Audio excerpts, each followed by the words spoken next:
Okay, I think I'll go ahead and get started. No need to dwell on that. I think the first thing I'm going to do on stream today is talk about a game that I played earlier. I think earlier today. Yeah, this morning. And the bot that I was playing against is quite interesting. It's actually really fun. It also can be really depressing to lose against. So I'm going to show you this game. I've played this bot. Let me see how many times I've played this bot. Looks like it's played 6 games with me in the past week. Yeah, I think I played like 4 or 5 games this morning, and I played maybe 1 or 2 games earlier in the week. Anyway, or last week. Anyway, so I'm going to show you this game, and well, first I'll show you one of the games that I lost. Like it's really depressing to see. Like how did I lose this one? Yeah. Okay. Yeah. So I'll show you this game, and okay, I'll go ahead and show you. Let me switch my Chrome and me, or let's go to the not the playing analysis. There we go. All right, I'll turn on the engine off for now. But okay, the computer was white here, and you can't actually see it. But the bot's name is NoQRoblem or NoQRoblem or whatever. And what it does is it's Stockfish. In fact, let me just switch here so you can see the whole thing. Yeah. So this bot right here is Stockfish, that is programmed to sacrifice its queen on move 3 or on move 2, depending on how you play. So you take its queen, and then it starts thinking normally. So it's got a custom opening book basically that sacrifices its queen every time. So I've looked at its history. The way it was programmed, its opening book was kind of funny because I think some people have broken it in the past, where they didn't play moves that like were registering on the opening book, and it just like for some reason it didn't turn on. It lost on time. So that's weird. If you play really weird first and second moves again, apparently you can win on time. But yeah, I was playing normally in the opening, and then I just took its queen, and then it starts thinking, so it does its best to avoid trading pieces, and your job is to simplify it down so you have the extra queen.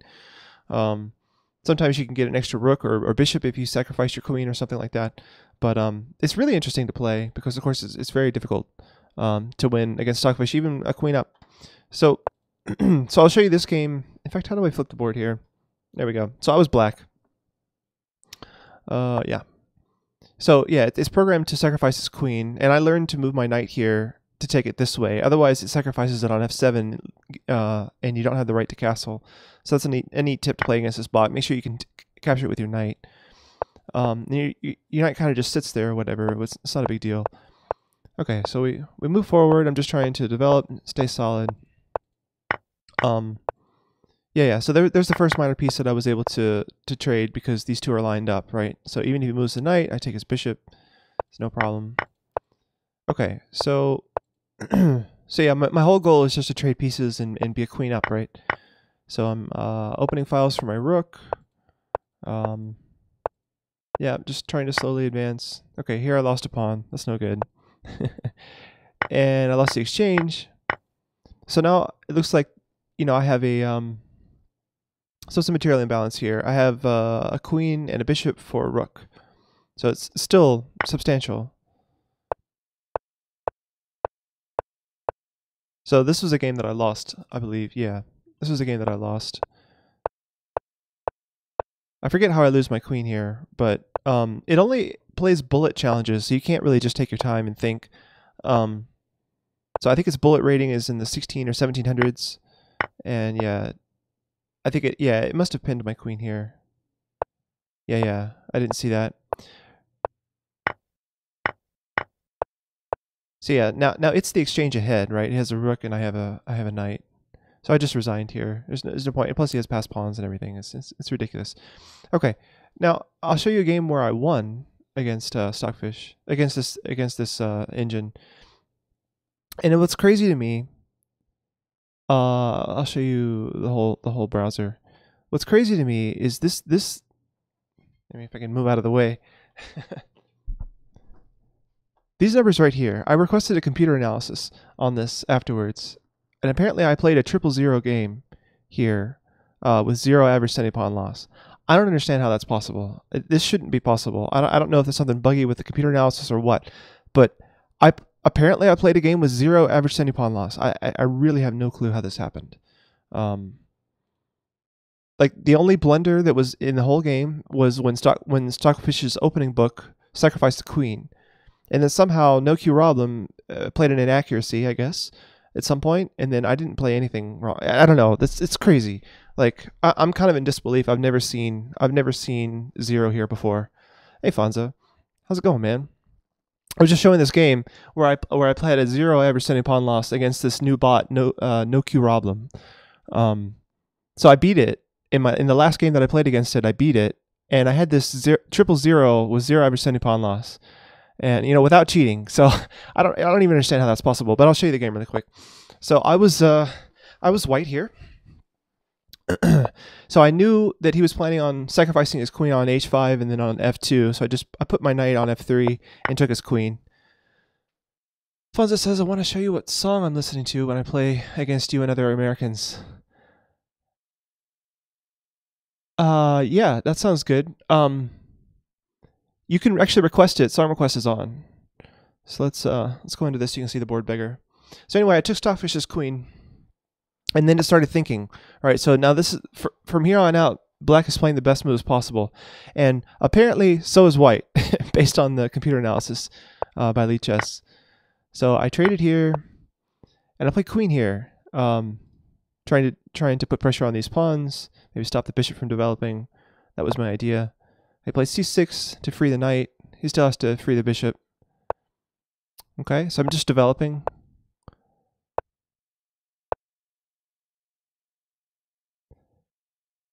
Afraid of Americans by David Bowie. Nice. All right. I'm going to go ahead and skip to that one really quick. Let's see if this will play. Hopefully it will. Yeah, it looks like it's playing. Nice. Okay. So I fianchettoed. I was going to castle, develop my dark square bishop somewhere. I brought my knight back just to keep the structure intact. I didn't want to deal with the knight moving somewhere and the bishop taking here. All right, and then I castled. And I don't know what this move is about, knight f8. I don't really understand that move, but whatever. It's a bullet game. I can't think too hard. So I just decided to break in the center with his king stuck. So his king's in the center. I just had the idea to break. So e4. He takes, I take. He plays the knight back to e6. Okay, it's still an issue with this light square bishop developing, even with the knight blocking my queen. Yeah, it's a bullet game. This bot only accepts bullet challenges. So the longest bullet challenge, game I can challenge it to was 2+1. No, I'm not a bullet player. I just really want to play against this bot. So yeah, I challenged it to 2+1, and it accepted. So I guess a lot of people play this in 1 minute, but I like 2+1 in bullet. So yeah, 2+1 is about the longest bullet game it'll play, I think. So I defended my pawn again, overprotection, right? Okay, and here I'm trying to trade off minor pieces, right? So I'd be really happy if we traded here. It looks like for some reason he did. I'm not sure. You would think he would want to avoid trades, but okay. So now I felt like it was trying to trick me here because like h6 or whatever would leave these knights a little loose.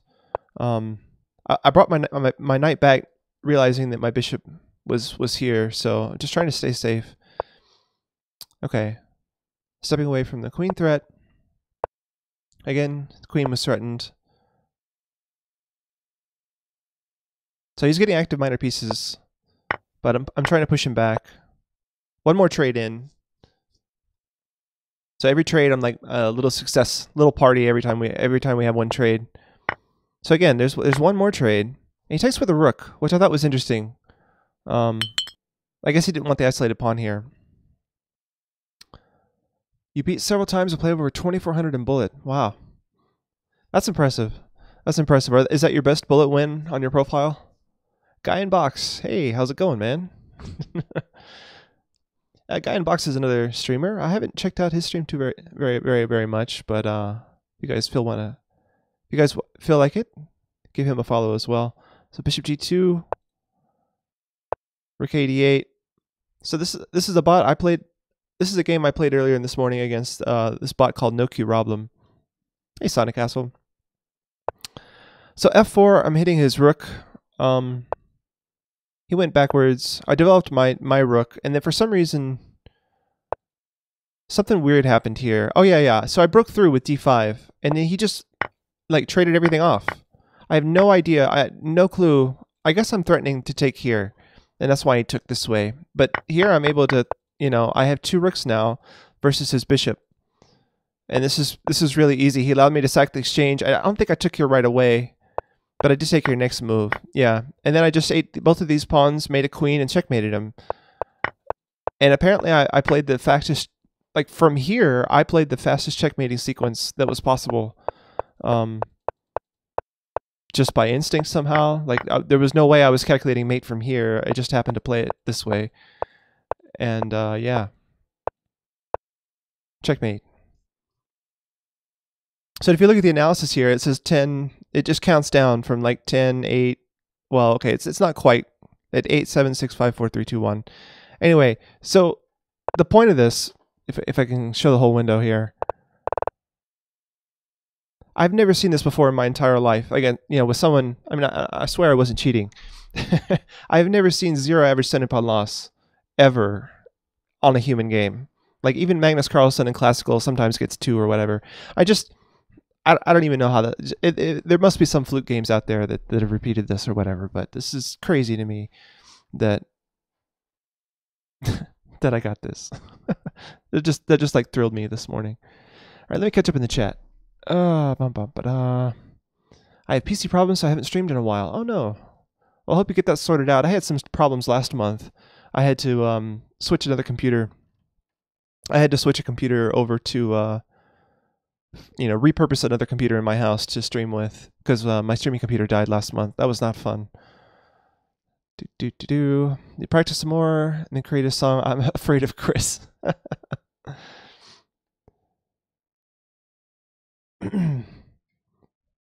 Just with Chris, box him in with the most efficiency. Yeah. So I finished this bot off pretty quickly, but I can show you how I lost against a grandmaster in completely winning position. Wow. So anyway, if you guys have a chance when this bot is online, you can give it a follow. Just search for No Q Roblem on Lichess with the little magnifying glass. So and then you friend it, and when it's online, you can challenge it to a 2+1 or a 1+0 or 1+1 or whatever you like, and it accepts all bullet challenges. So I had a lot of fun playing against this bot. This is the only game that I won against it. I drew one game because I stalemated him. I was about to win, and I stalemated him. Unfortunately, like I had 2 queens and a rook, and I stalemated him right here. That's crazy, but.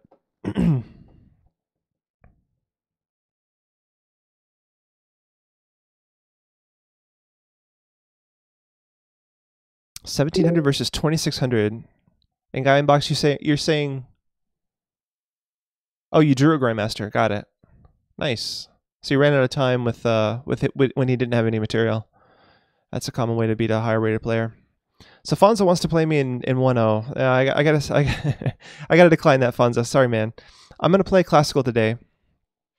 Just gonna click this button and see what happens. I've done this. I did this as a streamer earlier. So we'll see what happens here. This guy hasn't played too many classical games.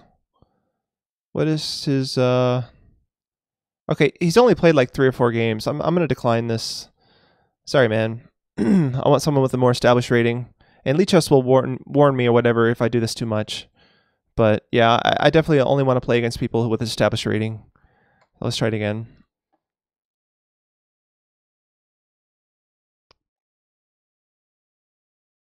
ICC used to be able to let you filter out the yeah, so he's played 760 classical games. I trust this guy. All right. Here we go. Play my Caro-Kann. See what's going on here.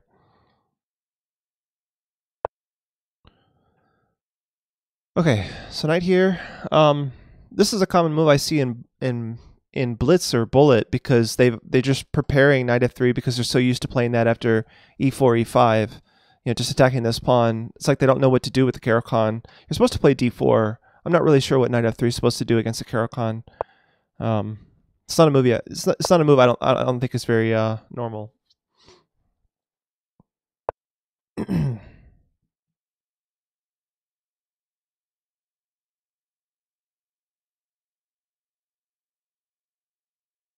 So I want to try to get my classical rating up higher.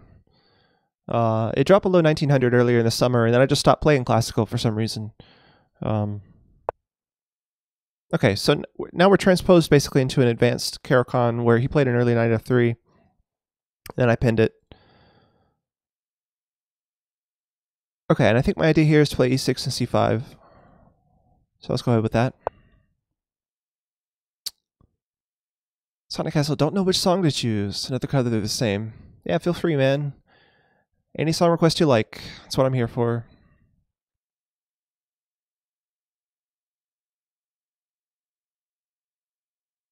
Yeah, Guy in Box, I feel like the Caro-Kann is an improved French. Like the Caro-Kann is just a better French.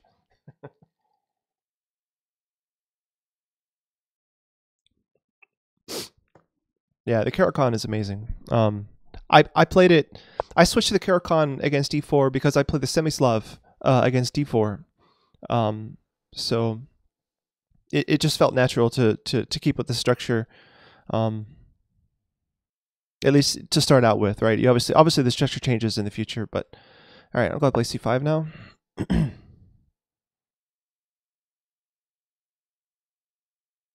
You do lose a small tempo compared to the French by playing c6 and then c5 instead of just c5, but the advantage of getting your bishop out, I think, is worth it.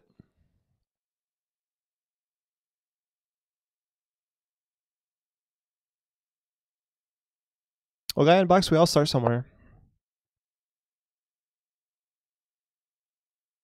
Okay, now I've gotten in trouble in the past playing my knight to f6. Oh, sorry, knight c6. With the queen coming out here, I think I can defend because this knight can't come in this way or anything. So, yeah, I think I should be okay with this now. I was thinking of like an exchange Caro where knight here is possible.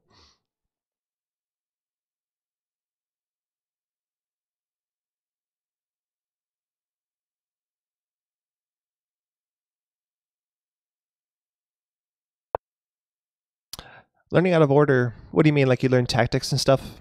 Okay, so now I can just take here. Although maybe he takes here with check first.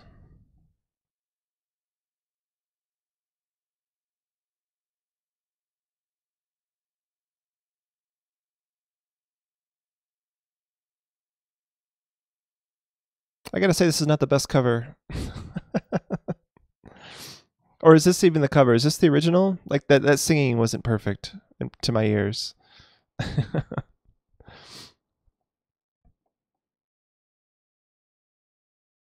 Yeah, this might be the original. Anyway. Alright, so back to the game. So I need to do something about my knight.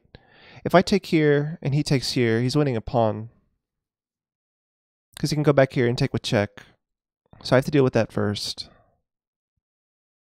So I'm thinking either queen here, or knight here. Knight here, I gotta worry about this stuff.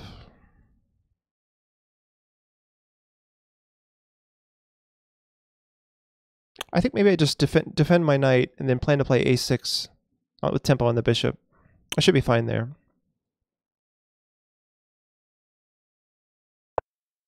And critically, he doesn't have either of these moves with his knight.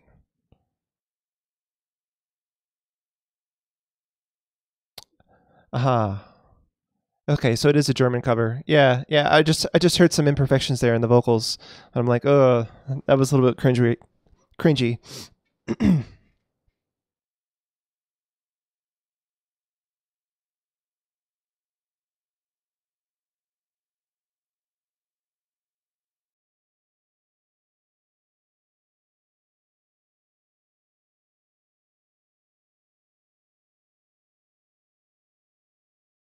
Fade to black. It's a good one. Okay, so I think I can get away with just hitting his bishop now.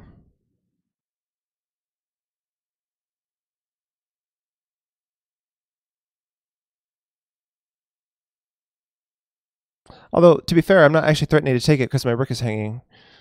Okay, so I think knight here might be the order of the day.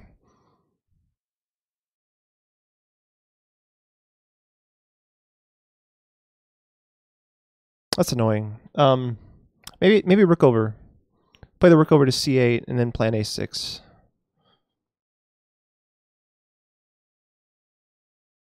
I like that his bishop can't move. I do need to develop my king side, but with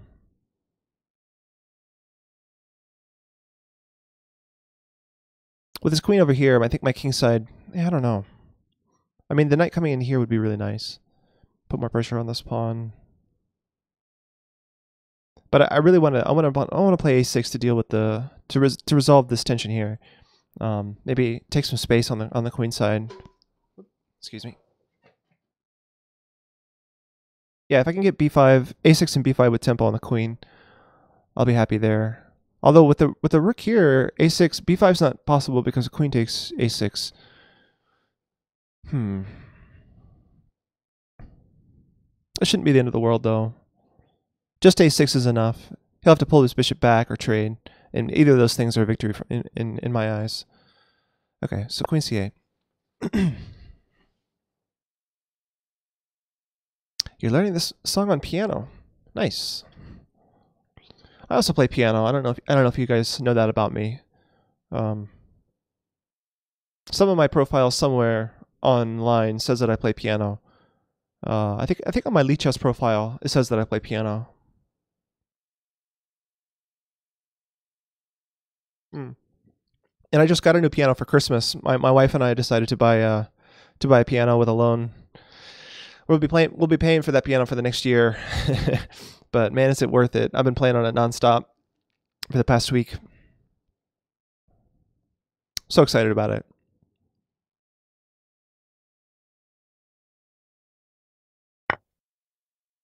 Oh, I just realized, yeah, I just dropped this pawn. Oh, no, not if I take with the pawn. Yeah, I could just take with the b pawn, and I'm fine.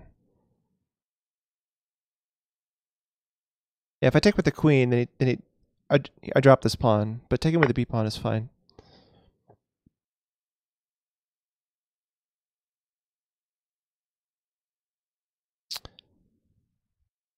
So now I have an idea to take here.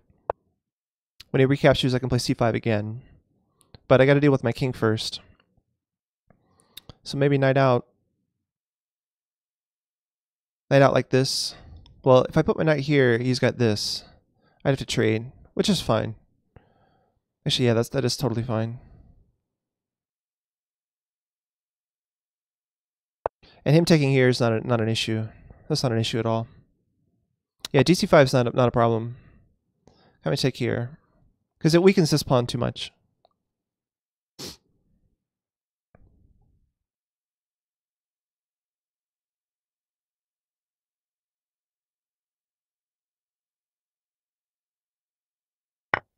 So I have to trade that off.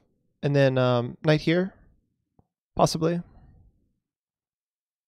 I think if I take now, he has to take back with the pawn, right? Because, oh no, there's pressure on this pawn. I can't. Oh, I can because it's defended well enough. So I take here. He takes. I could just take. So he has to take back with the pawn, and then I'm free with the c5 break later on. So I get the c5 break, but I still need to unwind and castle first. So let's do this. Maybe knight here. I really don't mind if he plays here, but where would I go with my knight? I don't want to go back here. I'd have to come back and then come back this way. That wastes a lot of time. I'm just going to go here to begin with.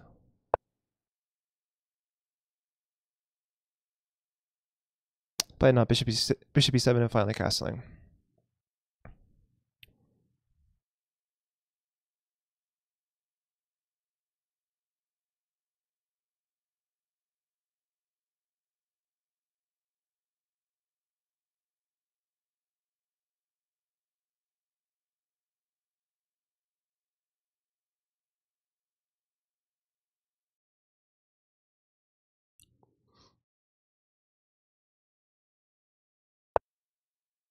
Okay.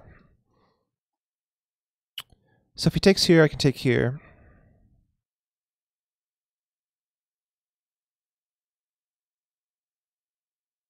Although that gets dicey though, doesn't it? Because my king isn't castled and this pawn is pinned. Let's just calculate that. I'm going to try to calculate that really quick.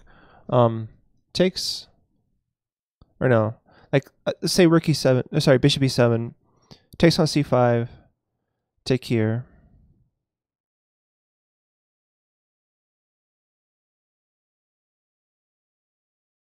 You take here.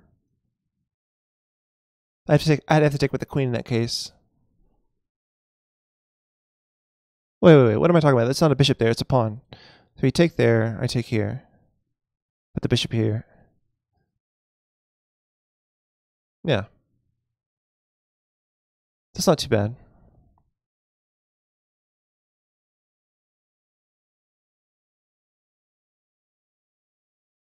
It makes my bishop on c8, or sorry, my rook on c8 look a little bit funny though if I allow him to take this.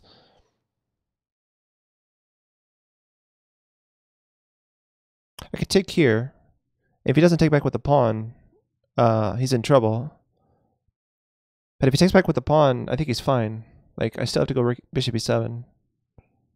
But it undoubles my pawns. Let's go ahead and do that. Wow. So that allows c... Oh, no, I can't play c5. I was thinking I had c5 here winning this pawn. But yeah, no, I have to rook e7 probably. Okay, Sonic Castle. Alright, let's go ahead and castle.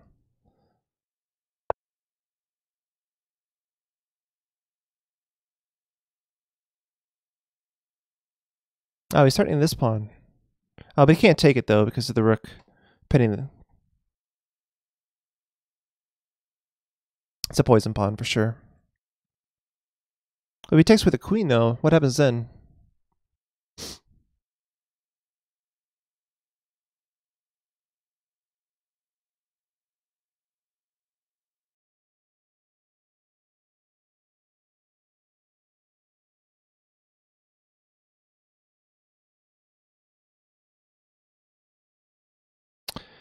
I've heard that in in-games, actually the e5 pawn can be a liability. It's overextended.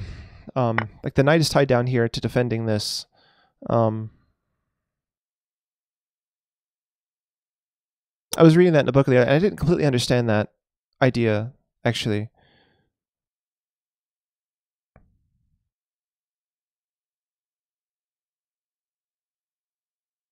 It sounds Japanese, doesn't it, Fonzo? Yeah.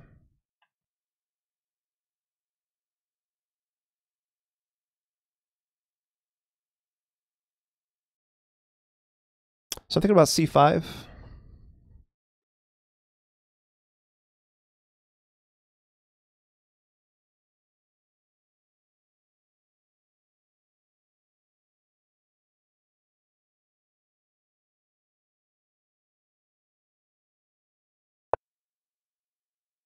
Ah, I lost a pawn. It's no good.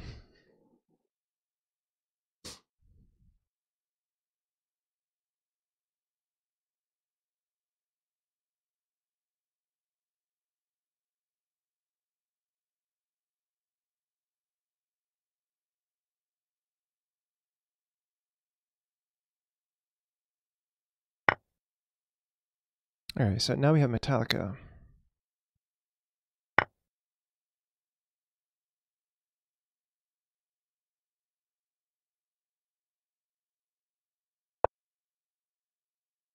Alright, so a couple things I can say here. My king is better for the endgame. He does have the outside pass pawn, but my rooks are becoming active faster than his. His rook doesn't really have any good square, so maybe I have this this pressure on these pawns quickly, similar to a what's that opening? The Banco Gambit, right? Similar to a Banco. So I think I can play like this. Should be okay.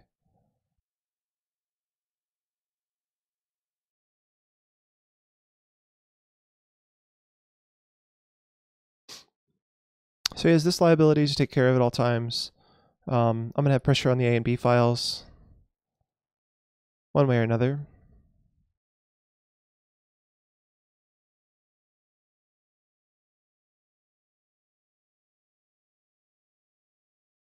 I did Funza. Yeah, I watched quite a bit of it. I watched a bunch of the Rapid and a bunch of the Blitz. That one guy who won the Rapid outright, I'd never heard of, Daniel Dubov. Yeah, that was really entertaining. I liked the coverage there with Peter Leko and that other guy.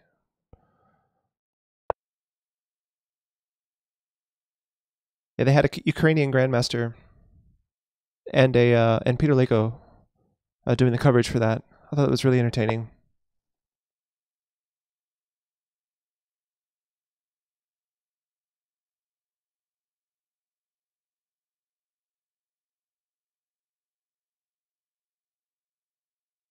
Faruja. You never heard of Faruja before? Oh man. He's been yeah, I've seen him on a bunch of chess.com stuff. They've been talking about Faruja for months now. He's one of the youngest grandmasters these days.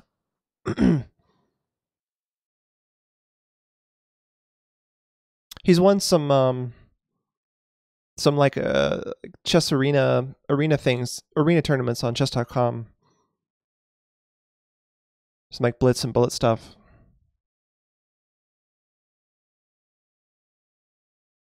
He's only like 14 or something, right? But he's like playing at a really high level, like super high level.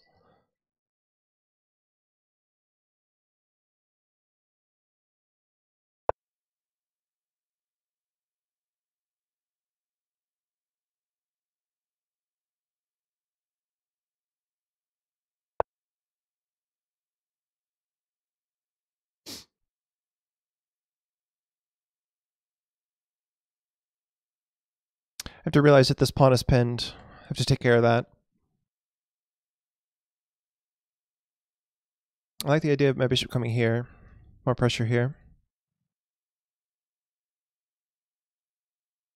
Oh, he's disconnected. That's not good. Hopefully he deals with his internet stuff. E4, E5, HF6. How's it going? Never heard of Faruja. Oh, you mostly play at Lichess. Okay. Yeah, I'm on both sites quite a bit, Lichess and Chess.com. Yeah, I'm not sure that I've seen Faruja on Lichess.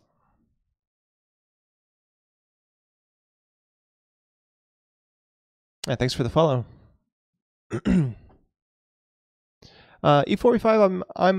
I'm playing classical right now, trying to improve my rating. If you're within 100 points of my rating in classical, then feel free to challenge me. Otherwise, I think I'm gonna stick to playing opponents that I can gain some points from.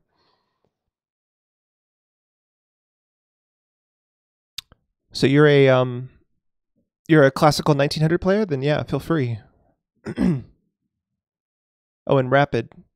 Do you have an established classical rating on Lichess?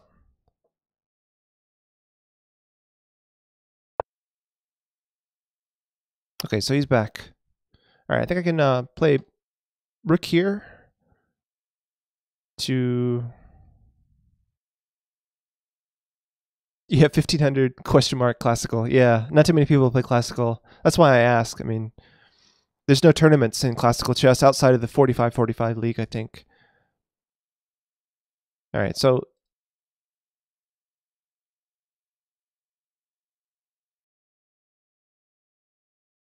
rook a3, 1824 classical.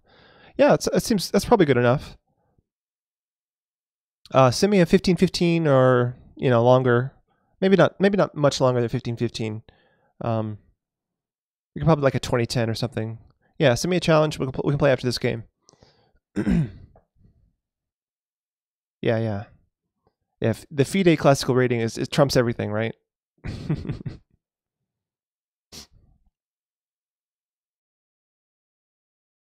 So now this a2 pawn can't be defended by the bishop, and the knight's kind of far away. I'm hoping to tie down both of his rooks. In fact, if he tries to defend with rook a1, I have rook takes b3. So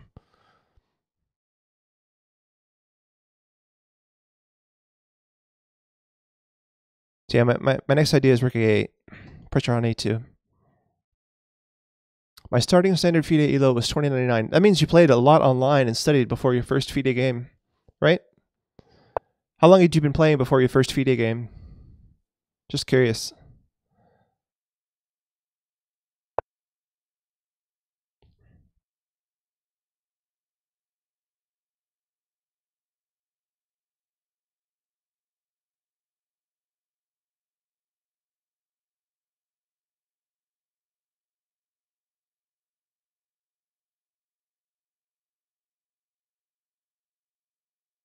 Wow. So that's like you played like 6 FIDE tournaments, is that right? Yeah, it's good progress.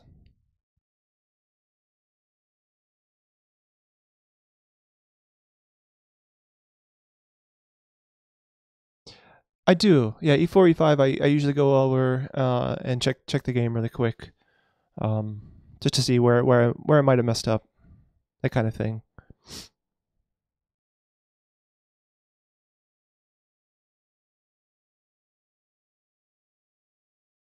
Oh, junior category was not rated. Oh, interesting.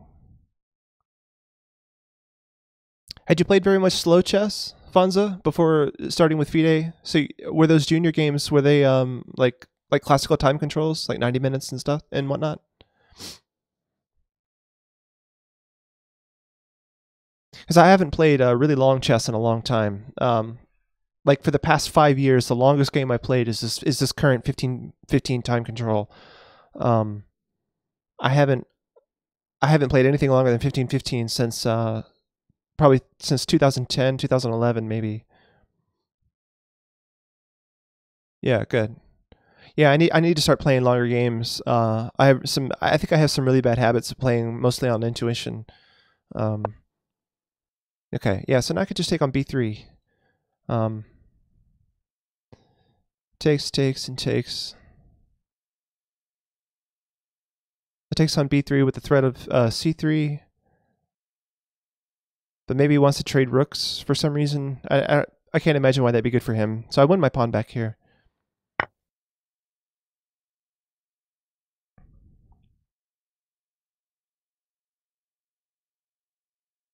All right, so we're back to even as far as the number of pawns go.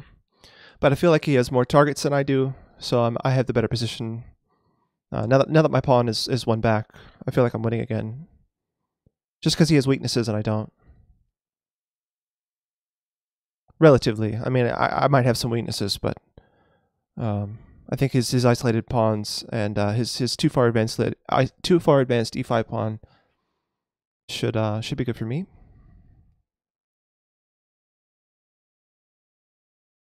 You played one game more than 6 hours and lost when you were a junior. Wow. That's interesting. Yeah, when I was a junior, I got the standard adult rating, the USCF regular rating.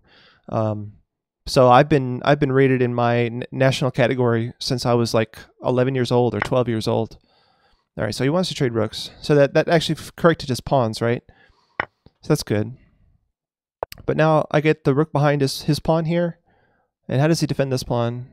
He can't move the knight. He can't move this rook here. If he goes forward, I just take it. Yeah, I think rook b1 here. It's good. Should I be worried about giving up the a file though? Rook a2. I take here. He gives a check. I go here, check back, and then rook back here to defend. I should be fine. Yeah. I'm glad I looked at that rook a2.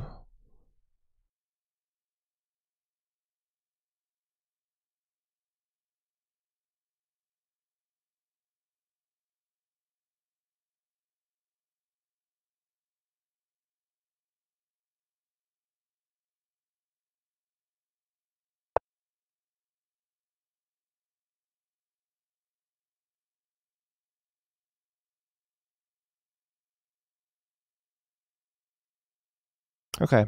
The pawn is pinned, so I can't take. He is starting to take here and win a pawn. I can move my king up, or I can advance to defend or play d4. d4 forces the bishop to move. It doesn't actually, because the pawn's pinned. But that actually helps him defend his b pawn. Because after d4, he can go here. After king c6, he can also go here defending the pawn. But this pawn is weak anyway. Hmm.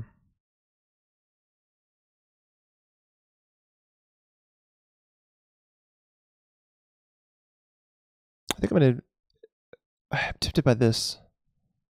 Yeah, I don't want this pawn to be mobile, right? If he takes here and I have to take back, let's not do that. Yeah, because as soon as he takes and I take back, this pawn could eliminate itself as a weakness. So I want this to stay right where it is. Keep this pawn right here. All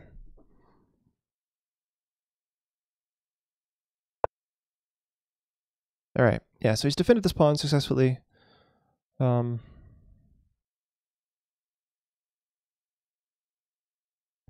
So king c6, and I'm threatening the bishop. I could also play here to tie the bishop down, making king c6 a threat on this pawn. I kind of like that. King c6 and rook b2, maybe rook b2 first. Rook b2, king c6, he's got bishop d2. I also remember this plan that I liked of bishop d8, bishop d7.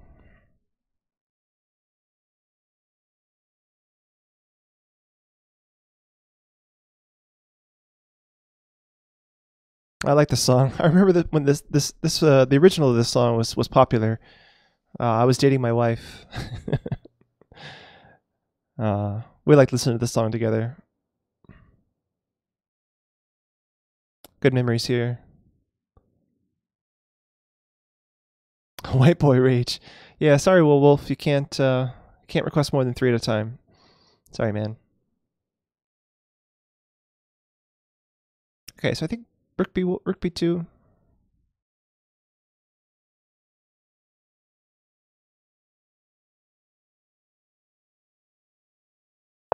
I don't want the knight coming back with tempo. I want the knight tied down here at all times. So eliminating this as a tempo on the rook, I think, is important. Plus, I've got the idea of going king c6 with pressure on these guys.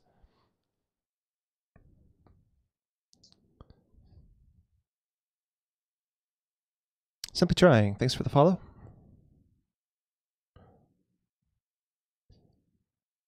You are feminism against people with no beards? I don't even know what that means. What are you talking about, Wolf?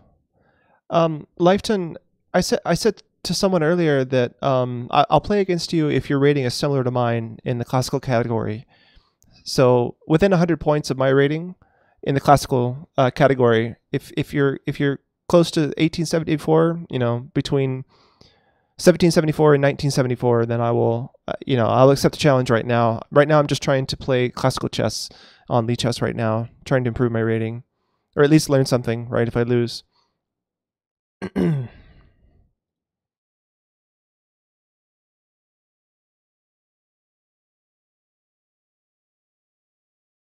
So I actually have one challenge incoming after this.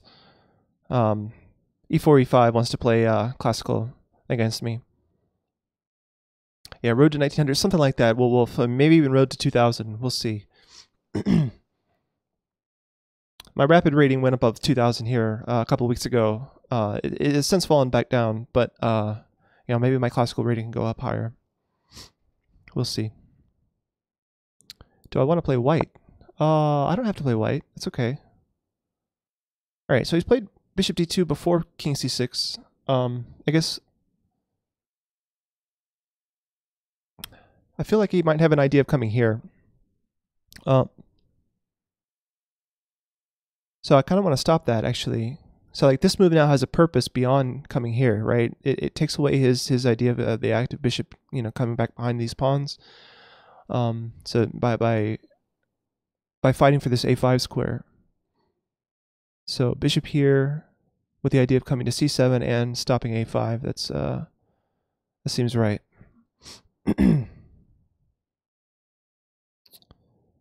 Knight here doesn't really do anything. Can just step aside one way or the other. Yeah.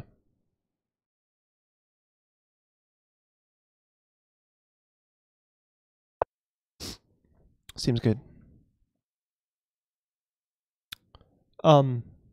Yeah, e4, e5. Let's keep with random colors. Yeah, I don't mind if Lichess gives me white. That's fine. If Lichess wants me to play black again, I'm fine with that too. No big deal.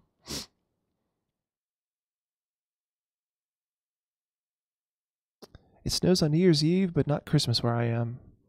It's interesting. It snowed like 2 days before Christmas and then melted here. And then today it's raining, so it's not been fun. It's not been the best week as far as weather goes. It's been pretty cold, but no snow.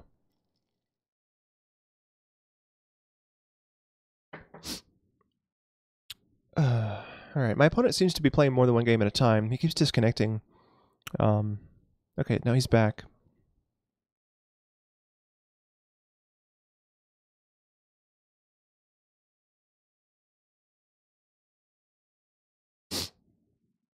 So I want to put more pressure on this pawn. I do just play bishop c7 here. Here it doesn't snow, just one day early in December. Now e4, e5. I don't think he's with the way he blundered that b3 pawn. That's obviously not an engine. Ponza says when snow falls, it's not such cold. Then it's about 0 Celsius or even more. Okay, so king g3. It's interesting. That doesn't help him defend his e5 pawn because he can't go. Oh, I suppose he could go bishop here. I see. So bishop c7. He's planning to meet that with bishop f4. And then I can't take his bishop. I could take his bishop.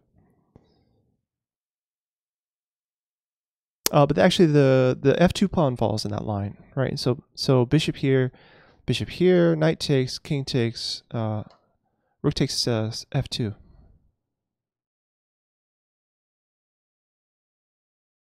Yeah, I'm okay with that. Looks like I'm winning a pawn. It's interesting that his rook cannot move whatsoever. Like his rook has 0 moves, but I can't attack it, right, with my knight. He's got these 2 squares covered pretty well. Let's go bishop c7 here. A weak engine. Okay, so the song request queue has stopped. Someone requested something I'm not able to play for some reason. I'm gonna have to skip past it. Whoever requested Marvin Pontiac Pancake, I'm sorry about that. I'm going to skip it.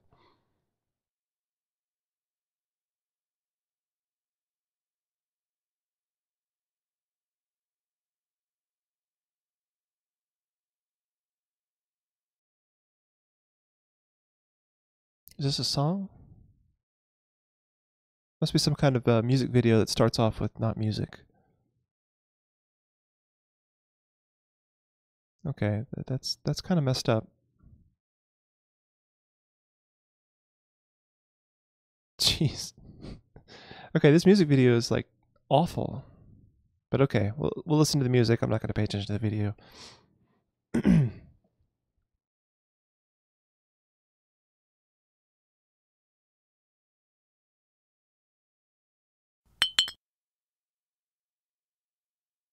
Thanks for the follow, Michael.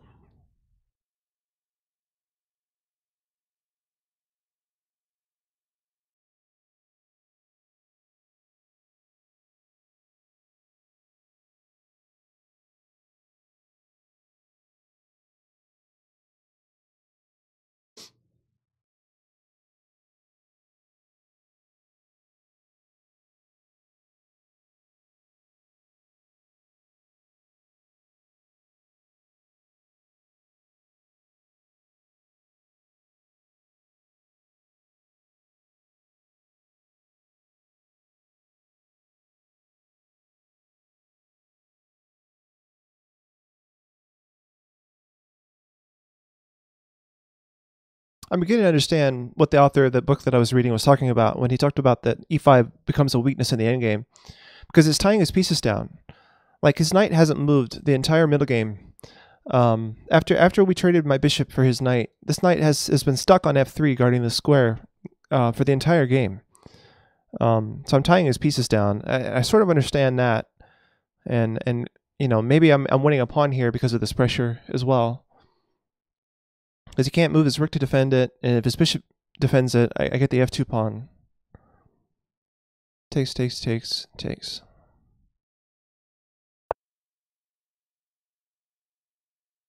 Alright, so he's attacking my rook. I'm not sure what that's about. I think I just want to go here, and then I have 2 threats.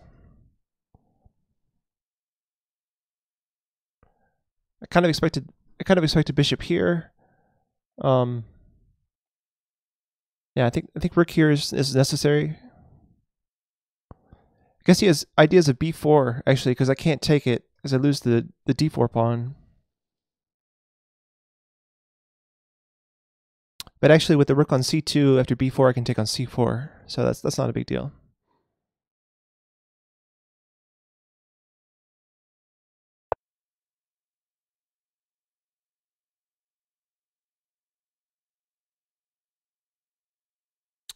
Oh, I didn't even look at that. That's a good point, Will Wolf. Yeah, I might should have considered this. I didn't consider that at all. That's so funny. I've been watching videos. Andras Toth has a bunch of video series called The Amateur's Mind, where he talks about how players get so entrenched of like, oh, my rook is hanging, I have to move it. And I just made that same mistake, where he's it's like, I'm trying to learn this whole thing. Look at all the checks, captures, and threats, and I didn't even consider this. But if you haven't checked out that series that Andras Toth has made called Amateur's Mind, I highly recommend that. It's really good. All right, so now bishop takes here. Why are all chess books boring? Yeah, I'm not sure. That sounds like a personal thing. I don't think they're boring. So knight takes here, or bishop takes. Bishop takes here. Takes. He doesn't have time to take here, because it's check, and then I'm on the rook. He moves his rook. I move my king to defend this pawn. Yeah. So now it looks like I'm a pawn up, because we trade here. He has to deal with the rook. I don't see any threats that he can make with the rook that would make me respond to that. I suppose rook here actually. No, the knight takes it. Yeah. So after this take, the rook basically only has this square, and then I can defend this. I also have a rook check to consider.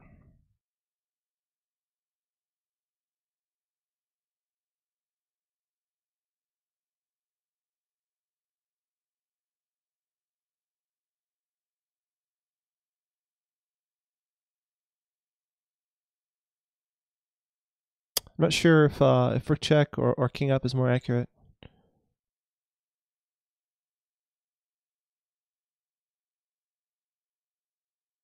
I think the rook on the 7th rank is fine. I'm just gonna go king c6 to defend the pawn. I should note that king d6 doesn't work because if rook takes, this pawn's pinned.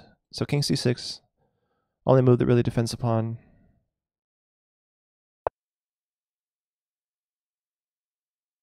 Personal thing. No, I'm just saying, Wolf. Everyone has personal preferences, right? Like we all like different things. So you may not like chess books. That's okay. There's other ways to learn chess. These days, I think there are really strong players that have never read a chess book, although I'm not one of them. I mean, I've read chess books my whole life. I really like doing that.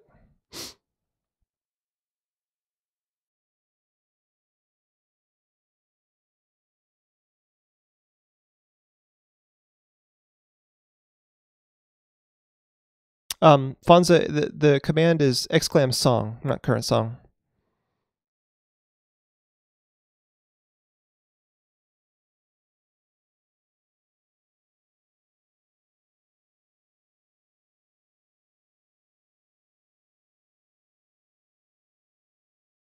So my opponent's getting really low on time.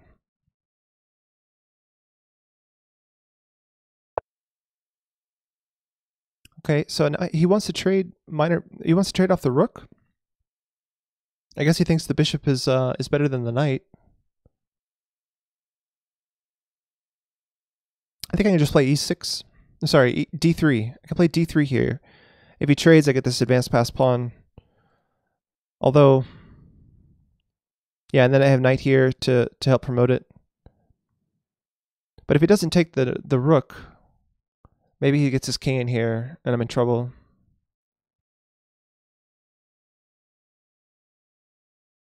I can just defend my knight and keep it there, defending the pawn. I really like e3 here, but I'm not sure. Because e3, I'm threatening e2, and if he takes the rook, I get a queen.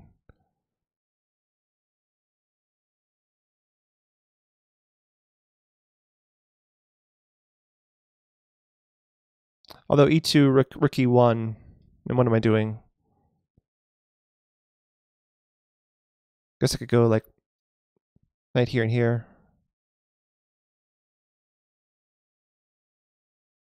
Let's try it. e3. Seems good.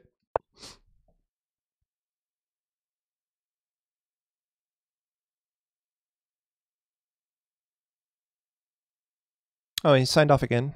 Playing another game. He could actually lose on time at this point. Should go get a sandwich from Subway. Cheese bread thing. Isn't half bad. I haven't heard of the new Subway thing. Yeah, Fonzo, this is a classic, man. Piano Man. Billy Joel. I have the music for this upstairs. In my next to my piano. I have a whole book filled with Billy Joel songs. It's funny though, because I'm not a really big Billy Joel fan, but I don't know. I play piano, so someone gifted me the Billy Joel songbook thing, just because I was just because I play piano. It's kind of funny.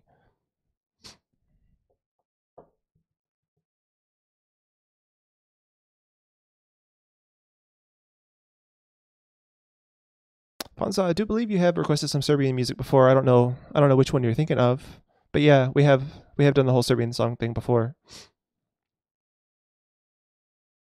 9 seconds for my opponent. I'm only up a pawn. It'd be a shame to lose some material on the clock here. Okay, so he does that. I can play e3. Sorry, e2, e3, e2 here. If he goes here, I'll move my knight.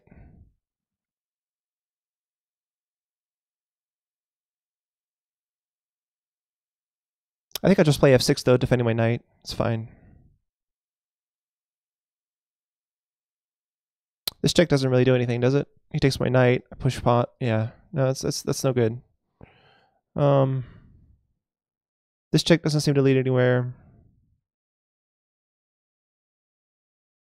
I do like this move though, but I think it leaves too much hanging. Like he gets a rook and a bishop for a queen after he takes my knight.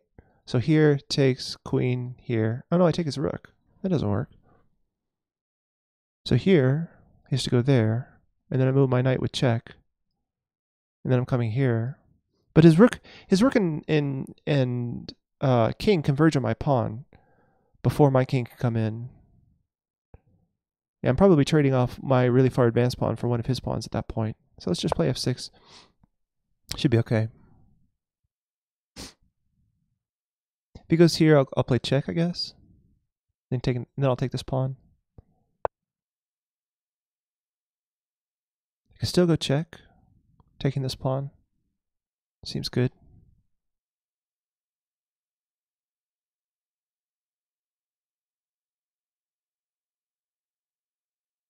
Yeah, winning another pawn just doesn't seem bad. I'm gonna take this.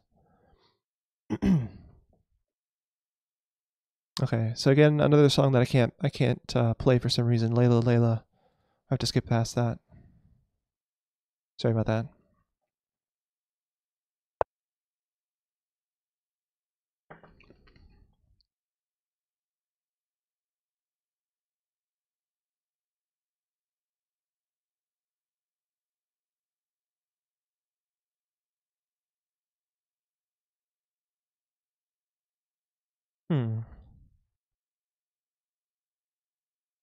I don't know what about where do I want to go with the rook? I could go here or here.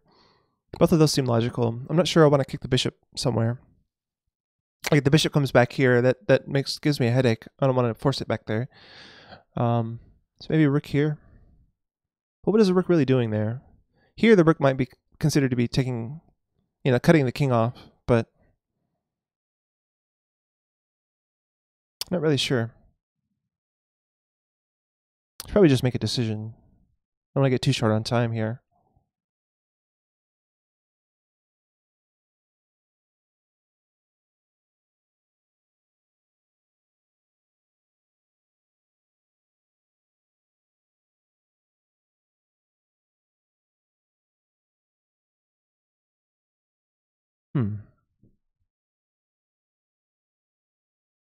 I'll just go here.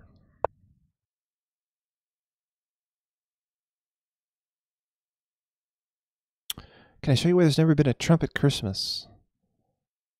Tuba Christmas, trombone Christmas. What are you talking about?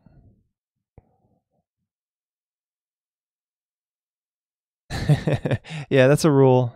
It's not Nightbot, it's Streamlabs chatbot.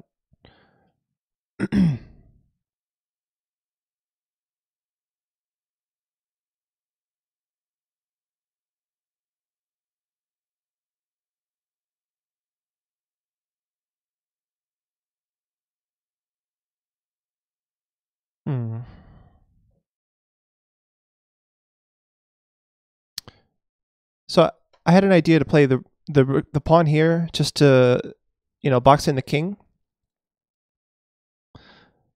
But then I'm worried about this pawn being weak, but I think I can just push it. No. Oh, I can't push it, but if the rook comes this way, I just have e2. Yeah. So let's do that. The rook comes here, I have e2.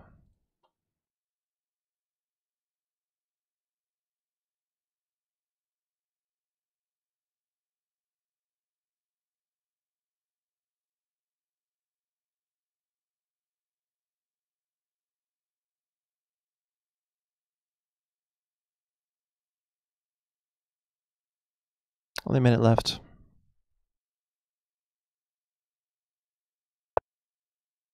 Trying to push the king back even further. In fact, this is a tactical threat. King has to go back here and I have this knight fork.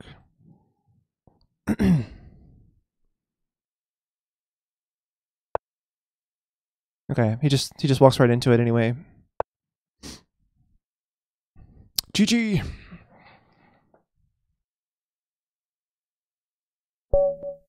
And he resigns. Nice game, Sniper Heat. Let's do the analysis of this really quick. See if there's any other earlier missed wins that I missed here. Computer analysis, request computer analysis. All right, you guys can see that. Stockfish 10 analyzing on the server. Far superior to chess.com's client-side analysis, by the way. Just thought I'd mention that.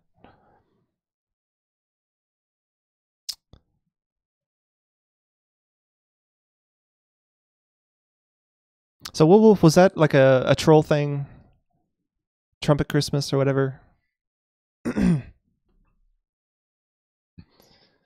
Because I added that rule about dislikes and likes because I was pretty sure that was the only way to filter out, like, you know, stupid songs that mostly people don't like. I don't know. Unless a whole bunch of trumpet players got... Those are just songs played by just tubas. Yeah, see, a tuba-only song is... That doesn't sound like it's fun.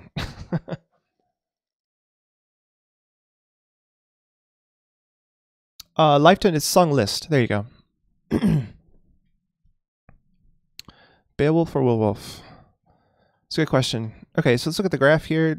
Oh, yeah, looks like white was better for a little bit in the middle game. Yeah, because he won that pawn, right? But you know, towards the end game, I started winning. Oh, wow, I really messed up here. What was this? So king f4, I played f6, which is a blunder. So what happened to this? Why was this a blunder? Best move was rook takes c2. So if you take on c2,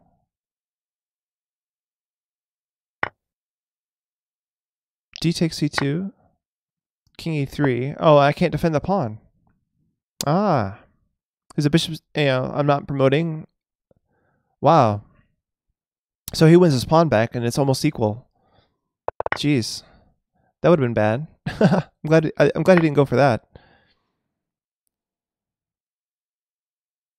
Yeah, so we both kind of made some mistakes here. Apparently, rook e2 was bad. Best move was rook a2. Wow, it likes rook a2, really. So I felt like the bishop was better on c1 than it is here. So I didn't want to move it. I didn't want to force it to move. That's strange. Anyway, so let's do the learn from your mistakes thing. It's kind of a nice feature.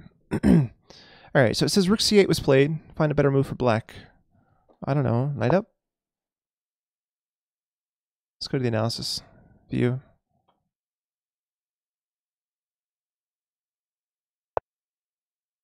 All right, view the solution. a6. Okay, but a6 doesn't threaten anything. I don't understand why a6 is good here. Yeah, that doesn't make sense to me. And 97... So what did it like? Bishop back? What's the point of bishop back? I hate these opening suggestions that it makes. And this I understand, f6 because of rook takes c2. So what was the best move here? Knight back. Well, that's strange because e3 would hang there, right? King e3, rook a2. Oh, I'm trapping the bishop. I'm threatening to trap the bishop here. Oh, wow. With the rook on f1 and the bishop stuck here, this traps the bishop. Wow, I totally missed that. That was an interesting idea that I missed there. All right, so those were my mistakes. All right, so let's move on. E4, E5. It's your turn, man. If you're still in the chat, good luck, have fun.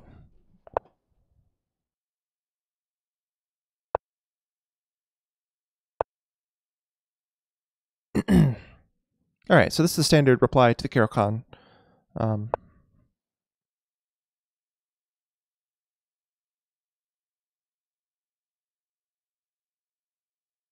So I got black twice in a row. Feels bad, man.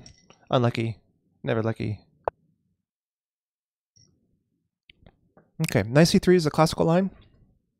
Sort of main line. So I'm going to take.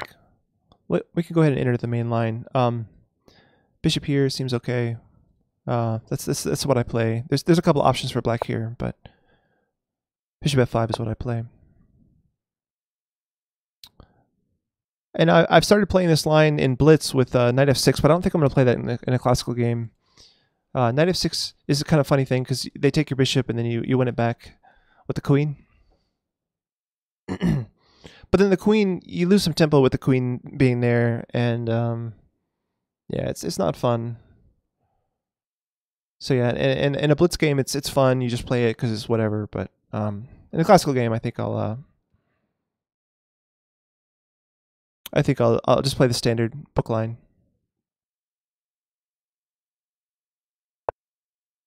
Yeah, Wolf, I'm not sure about Ram Ranch. So h6 is the move here, because you want to be able to take the bishop back.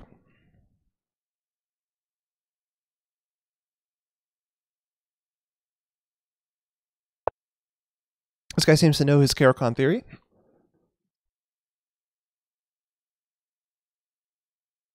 Okay, so there's this video series that I watch on this line where the main move for many years has been knight d7, but they were claiming that knight f6 is fine. And the issue with knight f6 has been in the past that there's no clear solution to knight e5 with lots of pressure here and on the bishop. But yeah, I don't know. The thing is, I don't remember most of the follow-up to all that. I just know that knight f6 is playable, but knight d7 is more solid. I think I'll go ahead and play knight f6. It should be fine. And knight e5 is the old answer to this.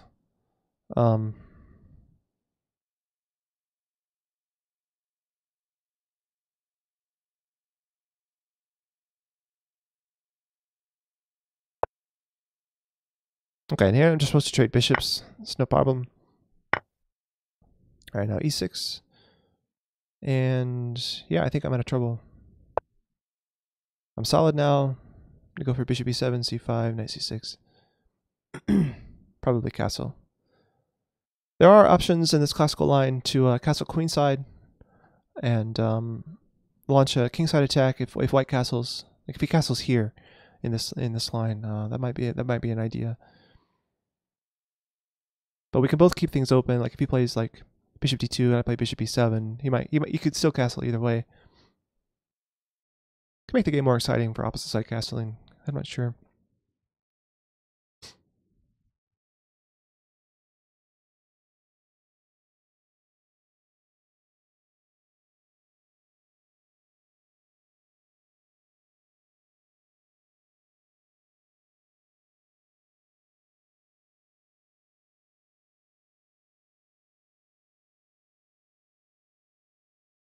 Doesn't white has after that the light squared bishop after knight f6?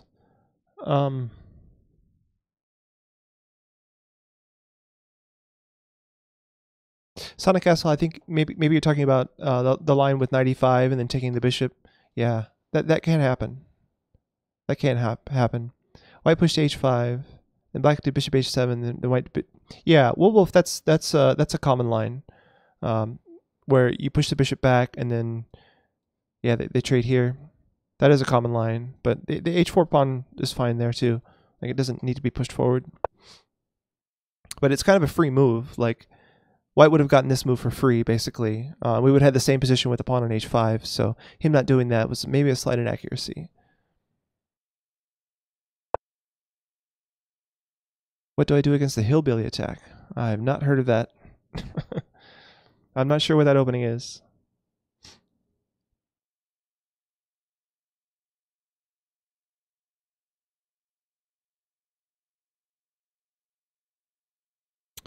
After knight f6 in the third move. Move 3?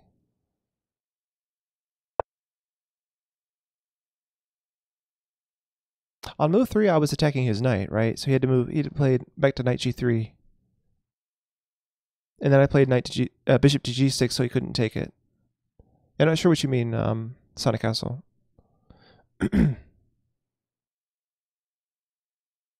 Okay, so he castled queenside. So I think I'm going to castle kingside and launch my pawns on this side of the board. It should be interesting. The fact that he's provoked to h6 makes his attack maybe slightly easier than mine. So that's something to think about. I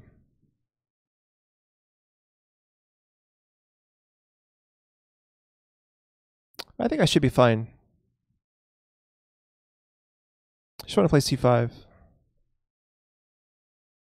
But yeah, let's castle first.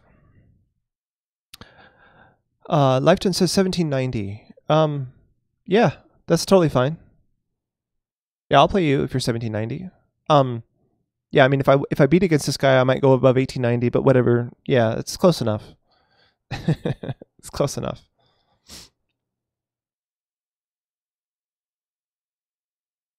Then again, if I lose this guy, then you'll definitely be okay, for sure. So, it's fine.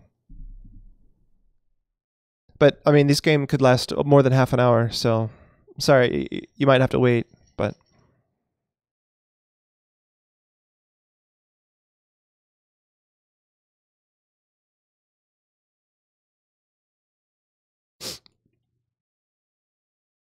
Are there stream snipers in chess stream? Yeah, Michael Meister, I'm not sure... there's no secret information in chess, so... At the lower levels, right, like... Not everybody's seeing all the same tactics, so stream sniping can at some point or whatever. Because I may be talking about some move that he's not seeing. But I'm not too worried about that, really. The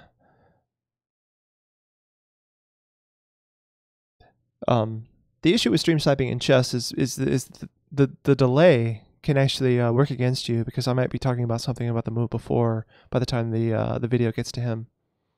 But can I already challenge you, right? Which settings? Yes, you can. 15-15. If you challenge me now, you would be next in line to play as soon as this game is done. But you'll need to let that window sit and idle and just pay attention for when this game is over. People will try to be sneaky and snipe a streamer if they make a pre-move to try to do something that the streamer has to waste time on a move. Yeah. Yeah, the 15 seconds is not really relevant in a classical game, but like in a blitz game, it can really screw you up. But like I said, with the slower the time control, like both of us should be looking at most of the moves available to both of us, right? So a surprising one move thing is not going to be a big issue in chess.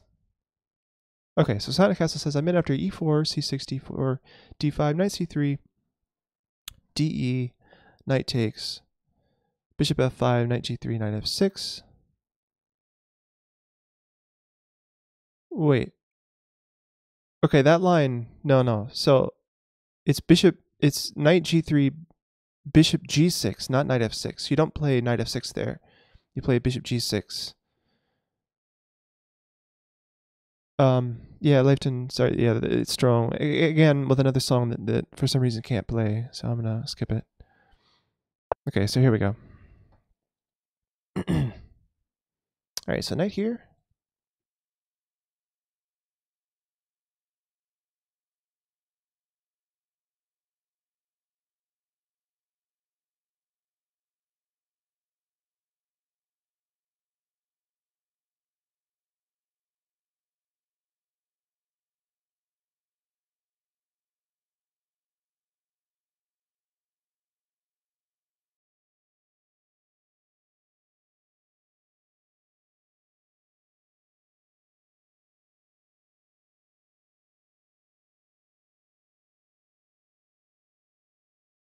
Oh, oh, I see what you're saying. If I play it in blitz. Oh, right.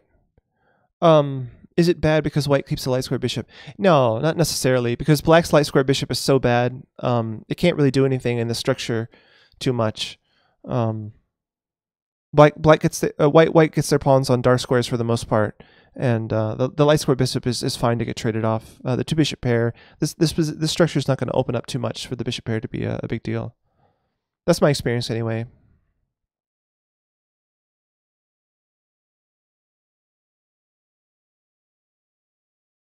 So I had thought about this and this, but he's kind of preventing that with these two pieces.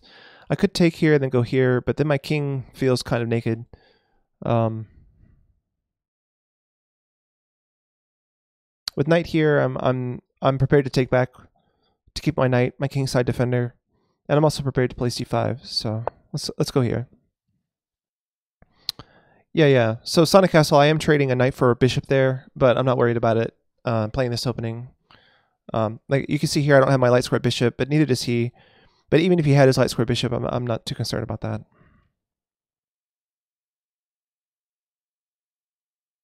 Maybe if we get to an end game, then it would be a consideration. But usually by the time an end game rolls around, I can trade off my dark square bishop for his, and then his light square bishop is going to be, hampered by all of my pawns, and it's not a big deal.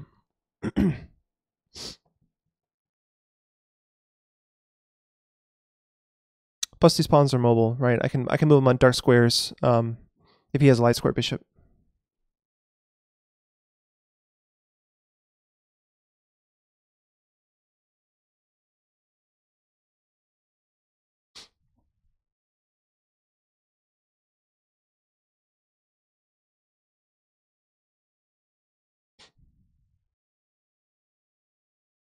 I put a spell on you. That's a good one.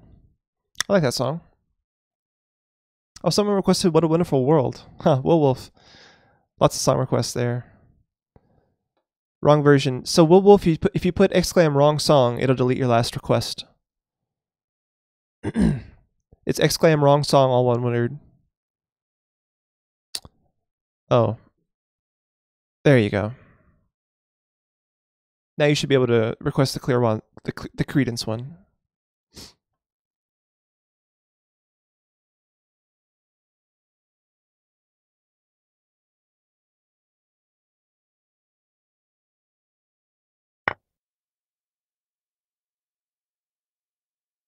Okay, so yeah, I just want to recapture with the knight. Okay, so this song makes me think there's going to be...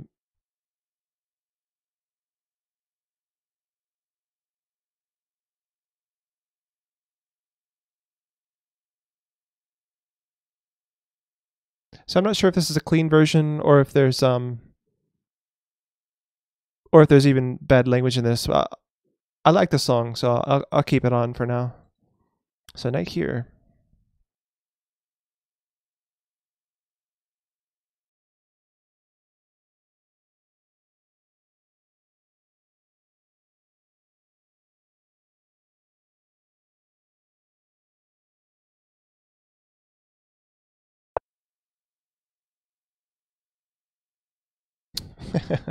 Well, this is fine. I don't think there's very much language in this, so...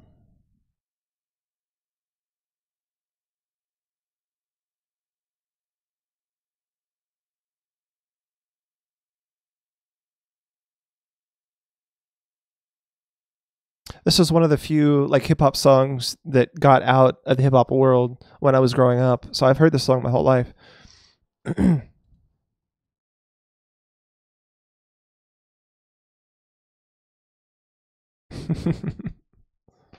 You can understand him for the most part.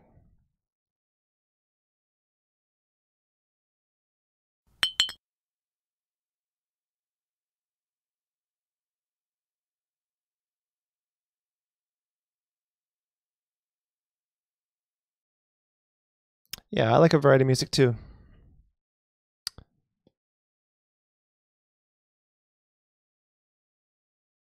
I don't listen to a lot of music when I'm just doing stuff. Like I've started to listen to a lot of audiobooks and podcasts instead of music when I'm alone. But yeah, when I'm just riding in the car with my wife or something, sometimes we'll listen to jazz or dance music or all kinds of different music, really. Yeah, well, there's no request there's no issue with metal. I like metal too. You gotta you gotta wait for your song request to play though.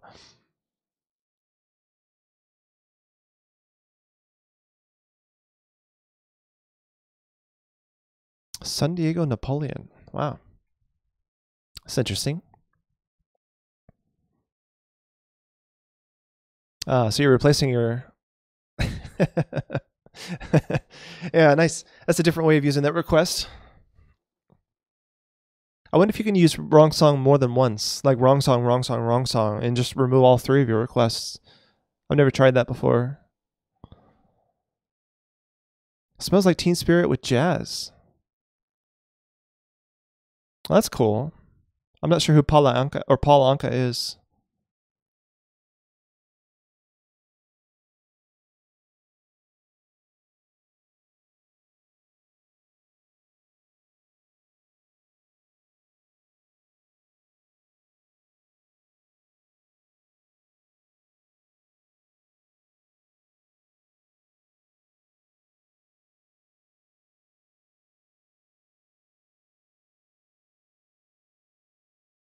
Yeah, it doesn't move your request; it removes his last request. Yeah, Misanthrope. I don't think I haven't made a help or commands list request yet or anything like that. Um, the current song is exclam song. Wrong song gets rid of your last one. Okay, so Queen F3 hits the G7 pawn. But I kind of like that actually. I take his center pawn, and he takes my flank pawn and opens up files to his king. This seems good for me.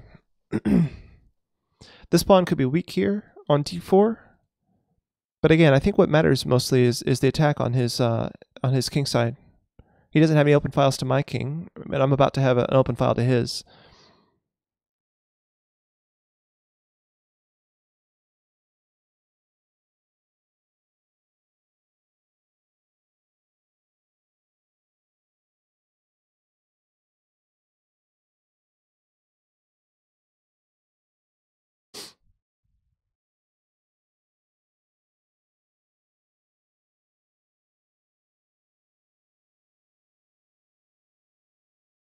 There's a cover of this song that I really like. Not sure I'm a big fan of this version, the original, but there's a cover of this song by a band from I think Norway actually.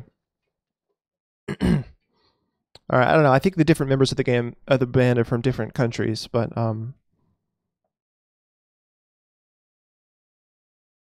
anyway, the name of the band is called Dirty Loops, and they did a cover of the song that I really like.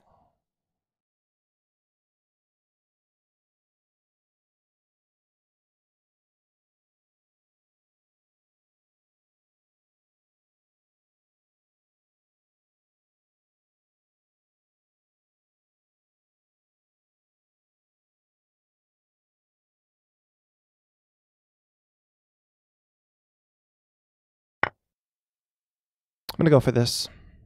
Yeah, this is Justin Bieber.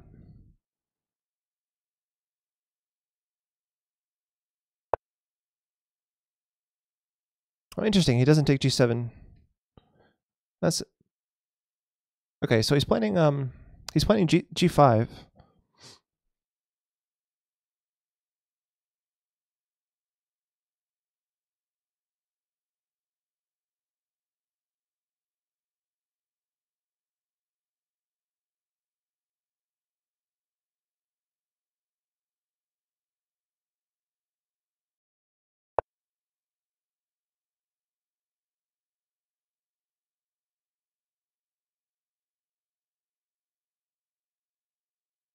That's true. Well, Wolf. So the purpose of Queen F3 was mostly just to play G5 or G4.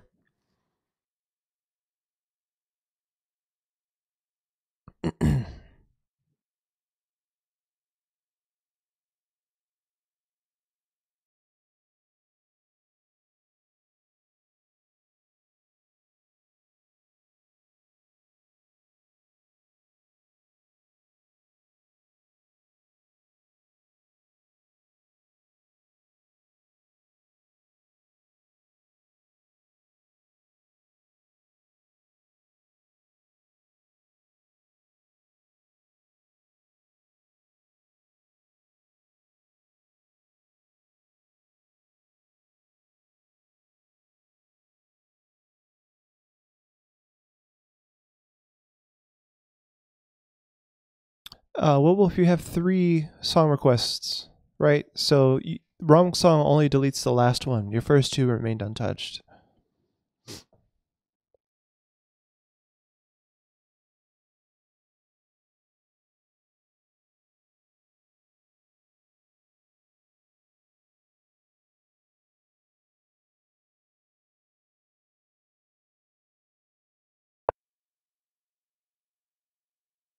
Okay, so I was planning that, but now I realize this pawn is attacked. But I think it just takes his knight. That's not a big deal.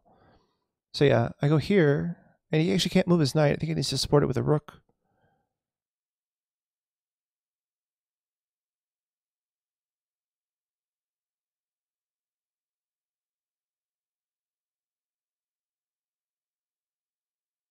He can actually move his knight here to defend the bishop. It's okay.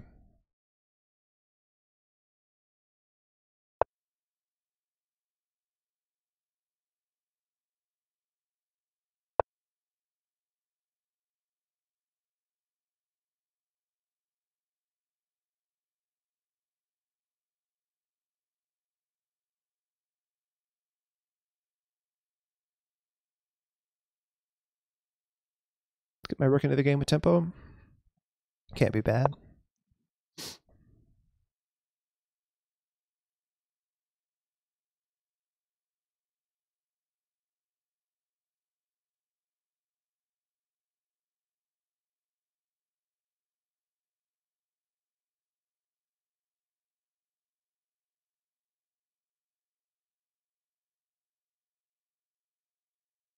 Why did I not play rook c8? Yeah, I'm working on it. Yeah. I'm not trying to checkmate him, right? I'm just trying to develop my rook. Like, he's going to see the checkmate and defend against that. That's not the point. It's more than just a cheapo move, right? Because I'm developing my rook, putting it to a better square.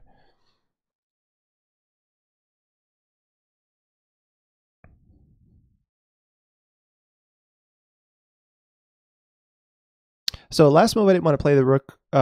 I didn't want to play rook c8 because I wanted to put my bishop in between with his bishop and my queen.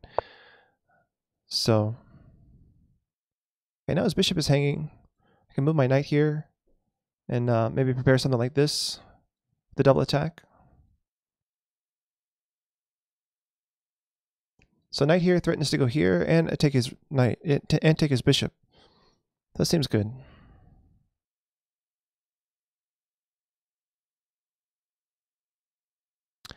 And I'm trying to decide if he can go here. I guess he can, right?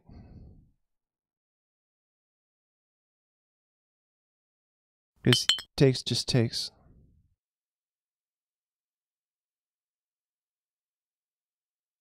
Anyway, knight here seems good. Centralize the knight. Hitting in all directions. Are we allowed to laugh at your opponents? Well, I think he actually might be in the chat, because he's like he was a viewer that challenged me, right? So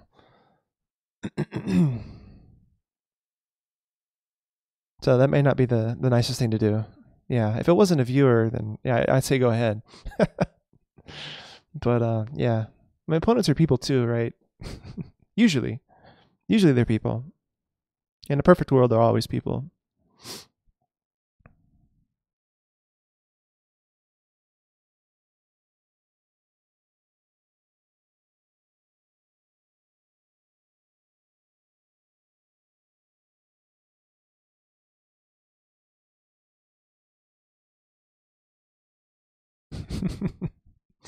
Yeah, well, Wolf, that's a good attitude, I think.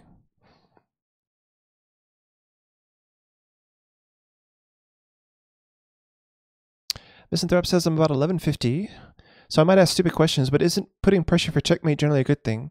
Even if the other player most likely will see it and could defend it. No. Because if you're making a one move threat that is putting your piece from a good square to a worse square, then you're actually hurting yourself. Because if they can defend against your threat, wow. He sacked his bishop.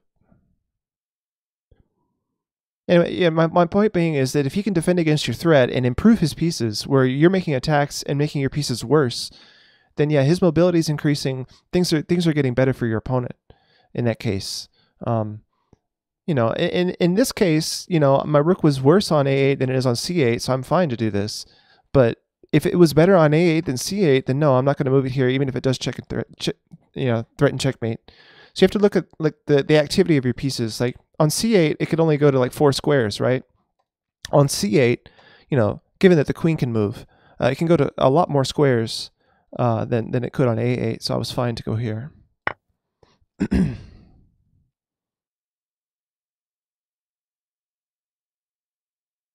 So yeah, when your opponent gives you material, you take it unless you see a forced checkmate or something. I didn't see a forced checkmate, so I'm going to call his bluff here and see what happens. You have to have reasons for moving your pieces from one square to another beyond making a one-move threat. Making a one-move threat is not ideally you know the most interesting thing to do usually in a position.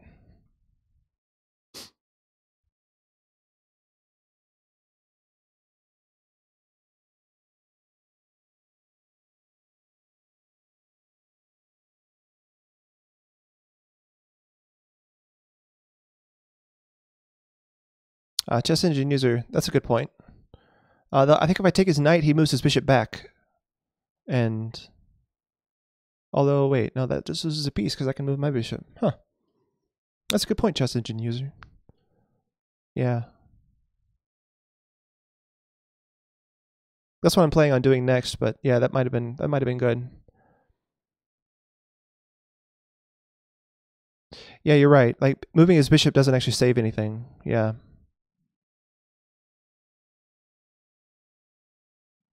Oh, that's true. That's true. His queen is overworked now. Oh, well, that's my threat at the moment. He has to move his knight right now. Yeah, it looks like I could have won a piece just now, even without sacrificing my kingside safety. But I missed that.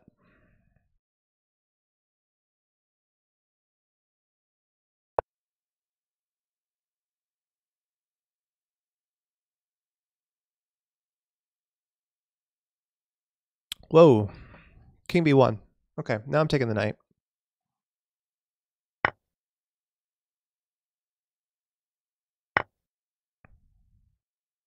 So I can take here with check, and then maybe have something else after that. I'm not sure. Let's put this somewhere where it's not blocking my view. Sonic Castle, I'm not sure. There are things like that that I might have seen anyway.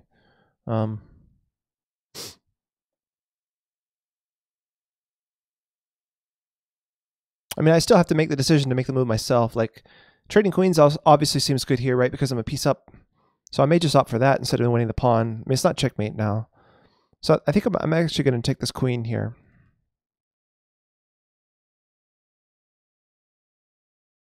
I'll probably lose this pawn.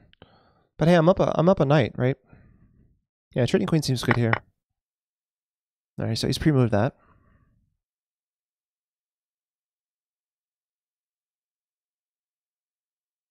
Okay, I'm gonna defend this pawn indirectly with rook t8. If he takes the pawn, I have knight check, picking up the exchange. So he can't take this pawn right now.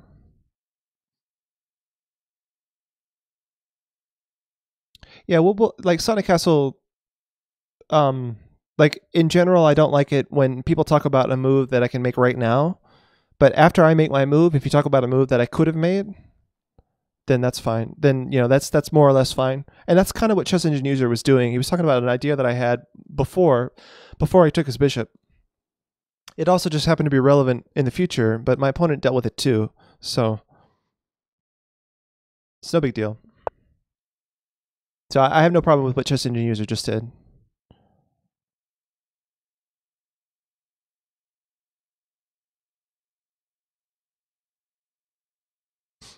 Okay.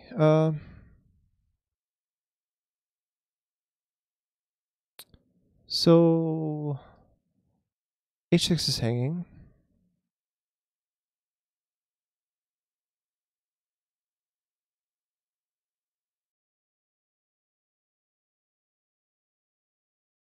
Okay, I'm gonna have to skip this one.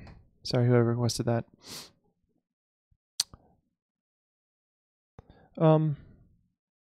I kind of want, this is a little bit of a cheapo, but it's also not, because it's improving my rook, and also threatening something. If he takes here, you know, I had this knight check.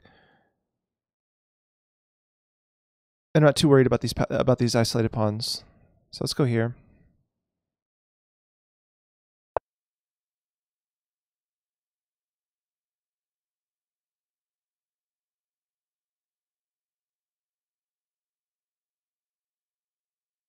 Are these links? What are you talking about, Sonic Castle? So the streamlabs.com link is a link to the current list of songs, like what we can look forward to hearing. Anyway, so the justification for this move, beyond it being a cheapo, is that, you know, I can play like rook c1 and, you know, put more pressure on this pawn, like rook dc1, doubling up the rooks. So that's usually a good thing.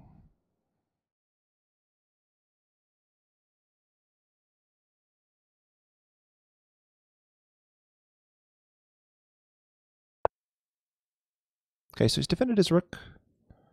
That's good. All right, so I'm gonna go ahead and double up rooks now. I should also consider taking here. Taking here, I'm opening up my king though after rook takes, for example.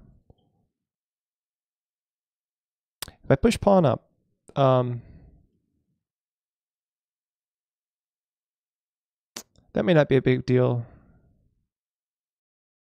Let's go this way. My knight is pinned here, but so here he can actually take, right? Because knight check takes.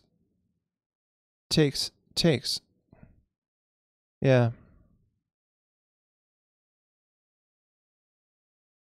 I could also go knight here, with the idea of like he takes here, I take here. That improves my knight. Let's go out here.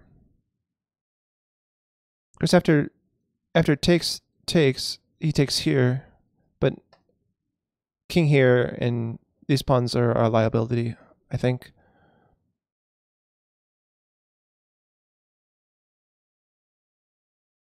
I'm also threatening c2. Oh, I totally missed that. Wow. Okay, that's bad news.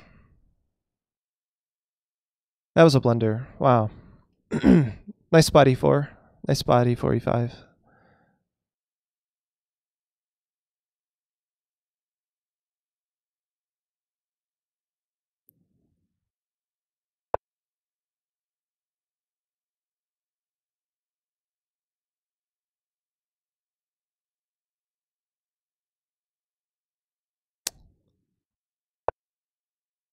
Yeah, counter cheapoed.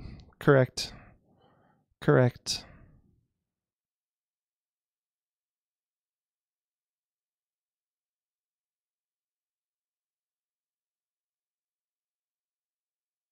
So the pawns are even. I'm gonna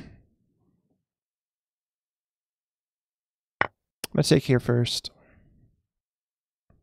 He can take back with the rook.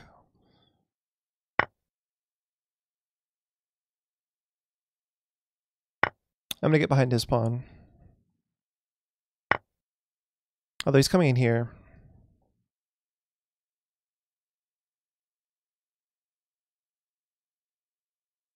Should be fine though.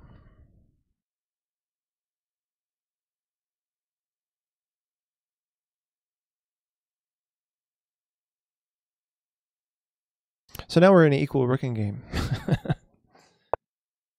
Now he's trading off one of the rooks. Okay.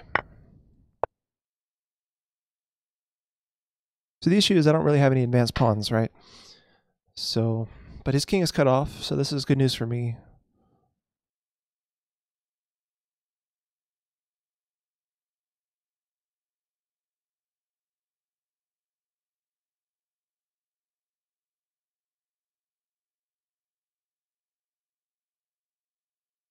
See if I can find a winning move for black.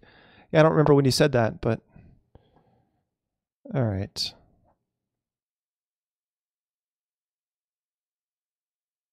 Okay, so this is good news. He's reverted his rook to submission, you know, to this. So I think king up here should do well for me.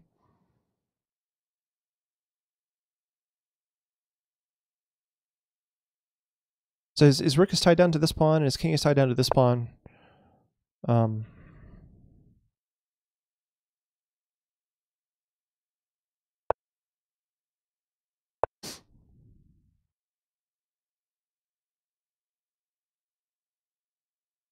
Okay, now his king can come this way, but this shouldn't be a big deal.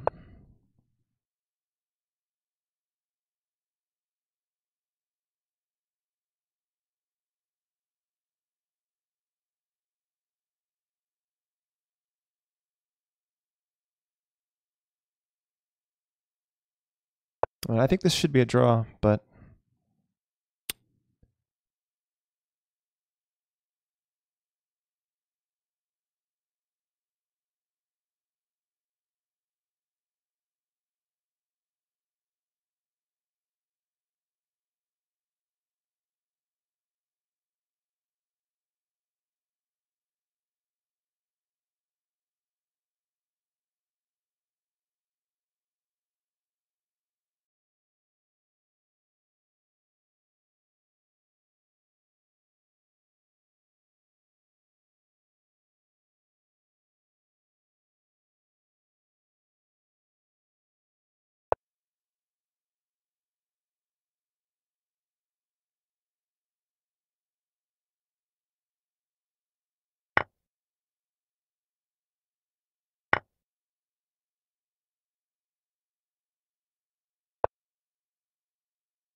that rook check I don't think was the right move. Because trading rook's obviously going to be bad for him. But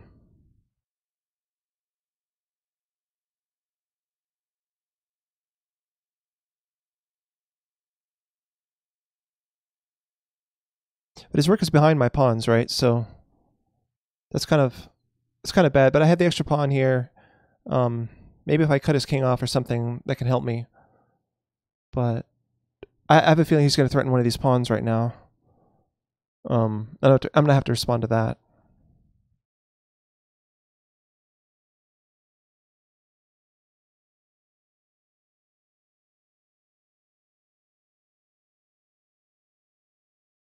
Was kind of creeped out the pieces moving themselves. Pieces moving themselves? What are you talking about?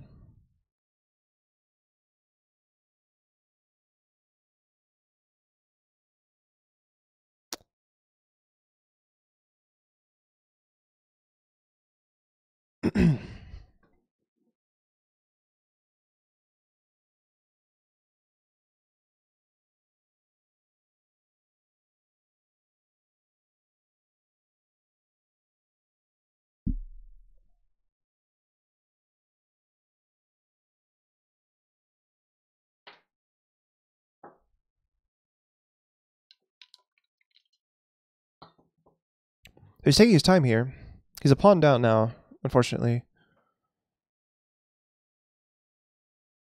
I don't know how good my technique is in order to win this rook and pawn endgame, but we'll see.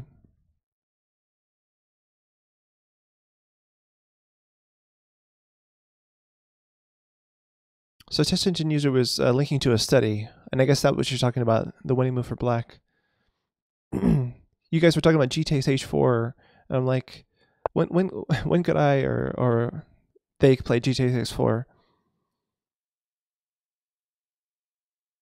All right, so my first instinct is play bishop b4, or sorry, rook b4.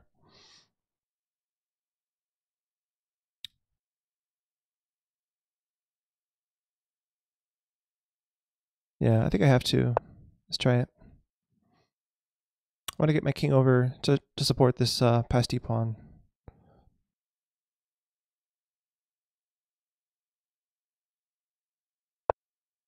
Yeah, that's what I thought.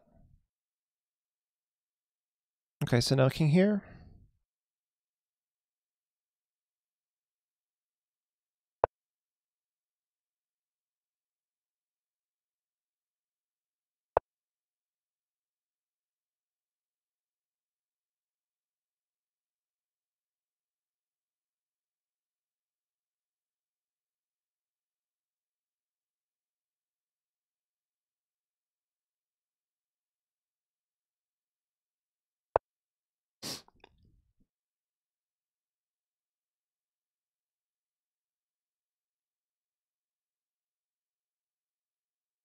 So I think here,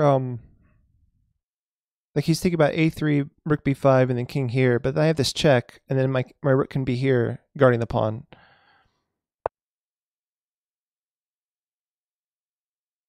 Plus after here, I just take this pawn.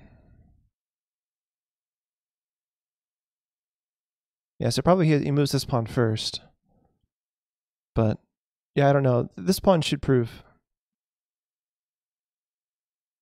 Yeah, I don't know if this is the right way to fight for a draw here for black, for white. So now the rook goes back to b4. It stays there forever. I can just promote this this e pawn.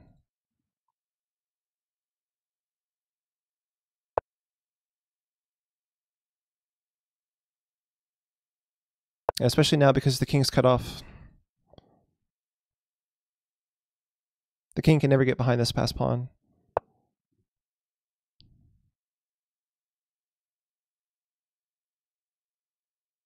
So now king here is my idea.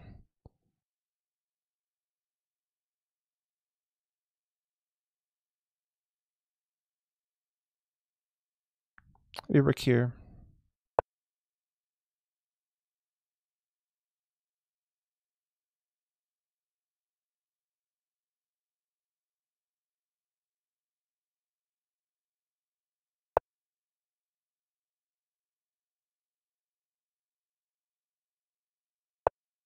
Just keep pushing.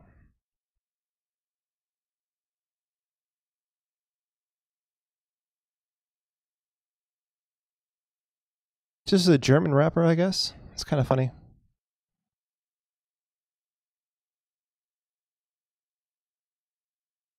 So if I go here, I allow the rook to get here in front of the pawn, which I guess isn't a big deal, because I could just go like rook here. Oh, then he has this.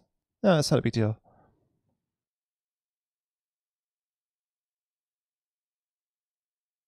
Right? So my king getting too far away.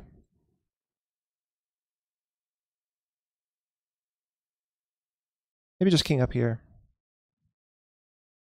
What's the right strategy here? Like I want to avoid the checks eventually, so I was thinking about getting king here, but then he has this, but I can defend, and I can kick the rook out. Yeah, that should be fine. The rook's fine here. The king goes over here, and then my king covers these squares, and the pawn marches.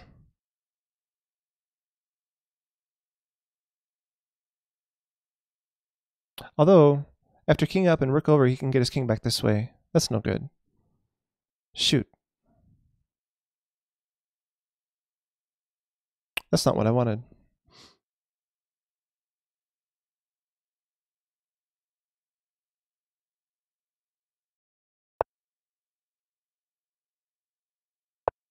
Guess I have to allow it now.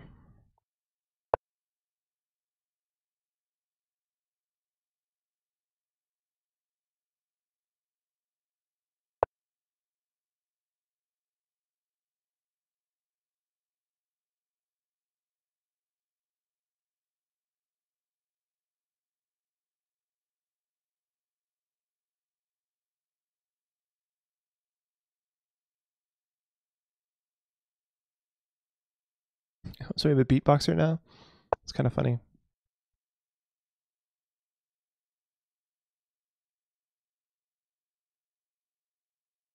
Yeah, so I feel like this is more of a draw now. I can go rook back though. Yeah, rook back here actually. Maybe fights for a win. So I'm not tied to this pawn anymore.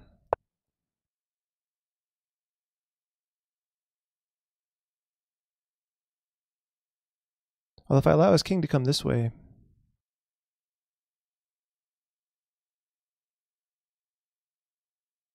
Rook back here. Yeah, that seems fine. So now I can start to push. There we go.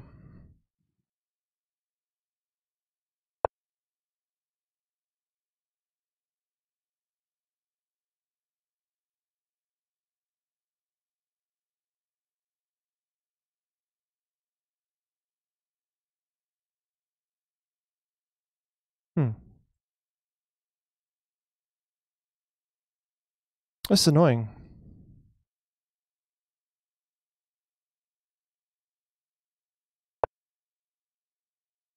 Then now the difference is when his rook goes here and then I go there, I can push the pawn.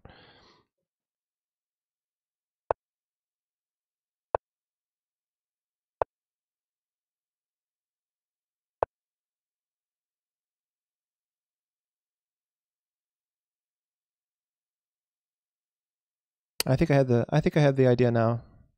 I don't see how he stops this pawn from going all the way forward, just because it's my king can control enough of these squares, either this box or this box. This should work now.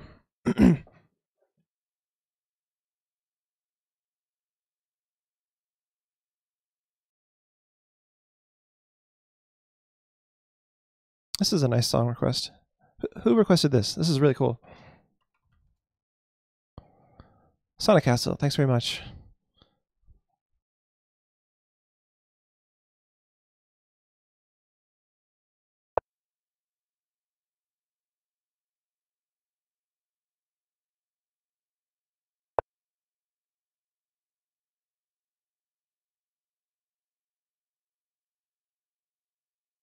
So we just rinse and repeat that same pattern as before.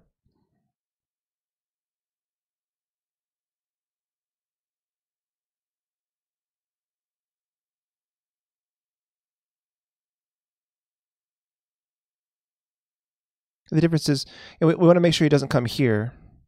We want him to come here with the rook, right? So we go here to defend this square. Force him to check again, then we go back this way.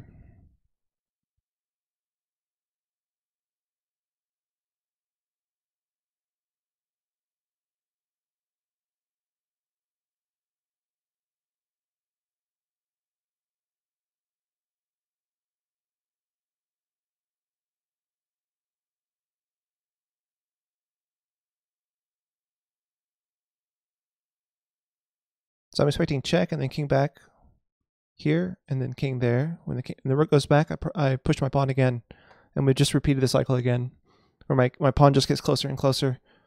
Okay,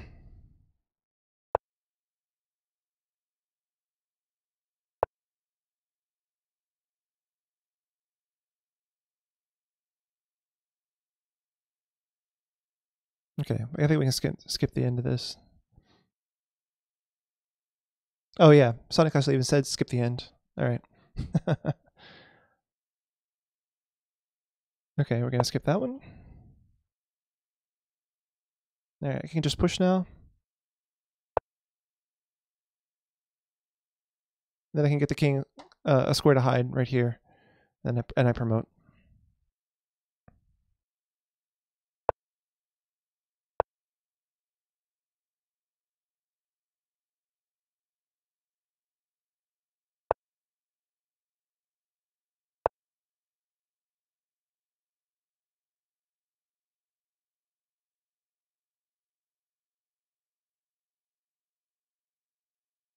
So in order to draw this, white needed to be able to get his king in front of this pawn. Yeah, as it stands now with my king in front of the pawn, this is game over. All right, so he's trying to stop my king from coming to d1, so I can just go here now. If I let him play king c2, then I don't have a way to hide and also deal with this pawn. So I'm going to play king d1 right now. I think. King d1, he's got a rook check, actually. But king c2, I can play rook c6, right? You know, he goes out, and then I go here. I should be okay.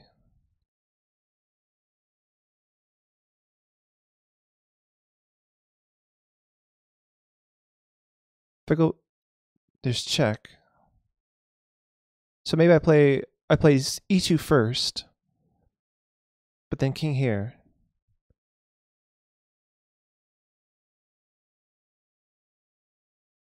Oh, I can go rook here. But then king there. What's the way to win this? There's got to be a way to win this, right? If I go king here, there's rook check.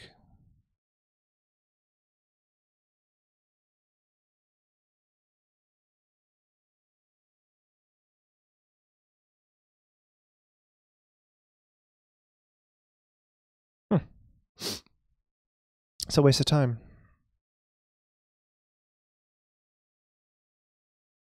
I'm going to try pawn up. Let's see what happens. I haven't calculated this out or anything. King c2, I gotta say I'm a little nervous because like my idea was to hide my king on d1 with the rook shielding it from checks. But if he stops king d1 and I have to check him, then suddenly my rook is not shielding me from checks anymore.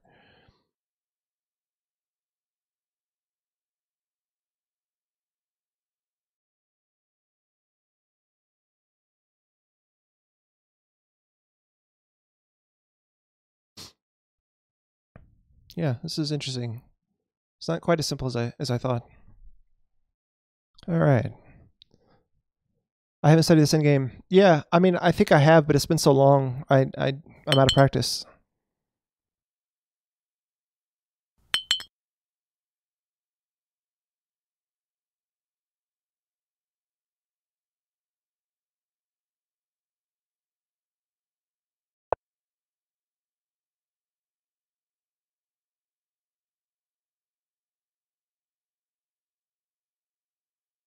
So I remember this concept of like building a bridge to shield yourself from checks, where the king can come here, and then the rook blocks a check from going here.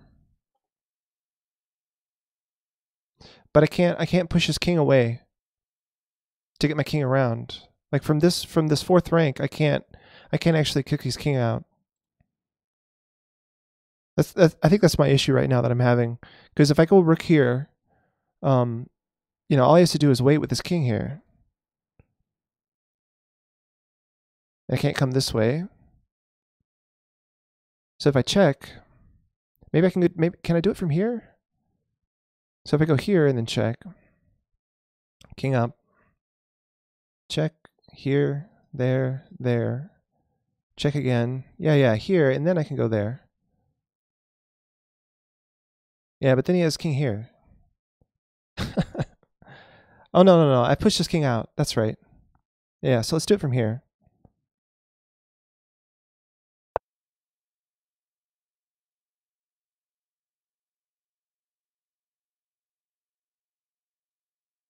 I'm not sure anymore.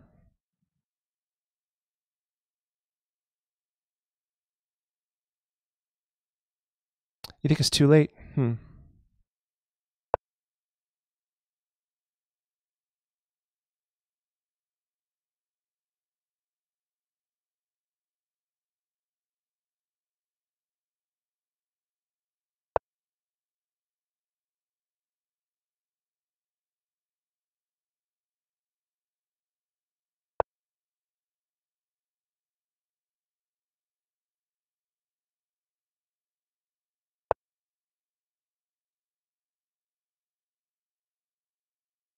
I think I needed to play king d3 here.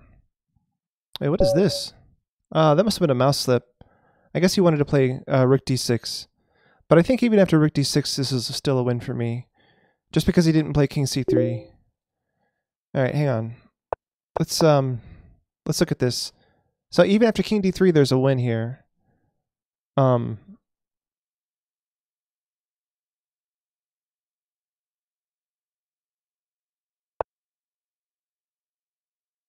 king d2 was the winning move here. Yeah. So was this the right move? Oh, rook d2 check apparently wins. So does rook c6 check. Yeah. It seems like everything wins here.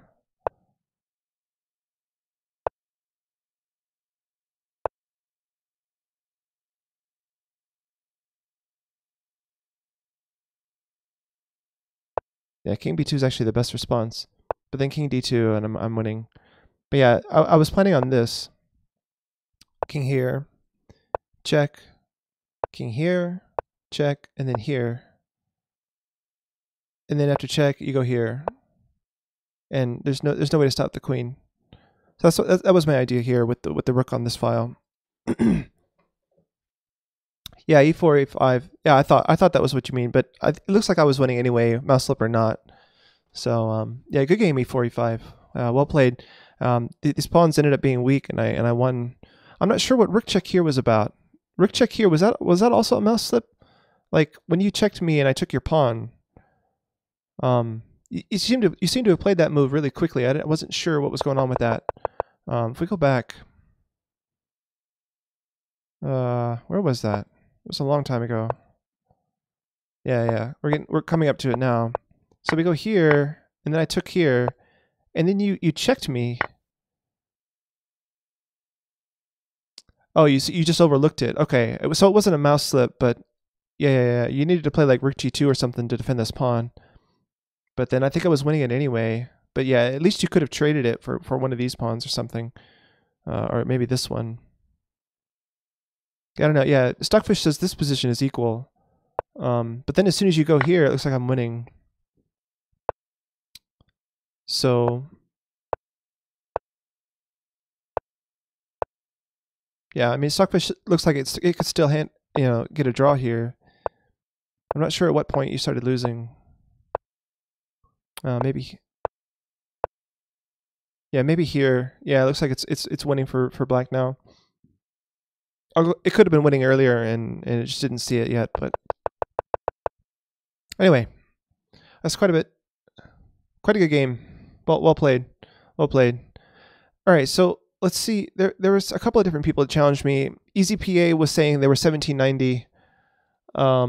So that was someone in chat that mentioned 1790, right? I'm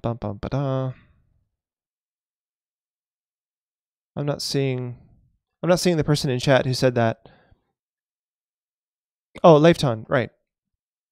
Okay, but your rating is only one game. That means you beat one person to get that 1790. Yeah, I'd rather not play a new account, man. I do appreciate the challenge, but play a few more games, get your rating without the question mark, and then we'll talk. All right. Sonicast. All right, so that's you. You're next. Yeah, I think I'll play you, and we'll have that as a stream. Yeah, I'm sorry, Leifton.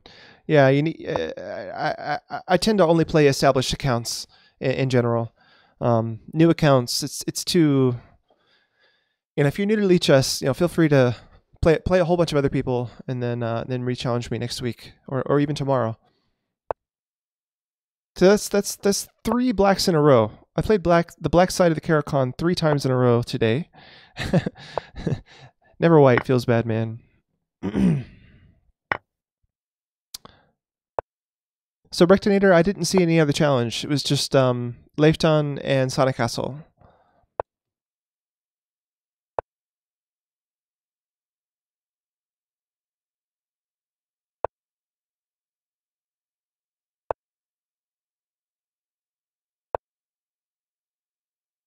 So we talked about this line in the last game. It's going very similar to the other game, except white has inserted this h5 move, so it's a tempo gainer. All right, so I'll play e6.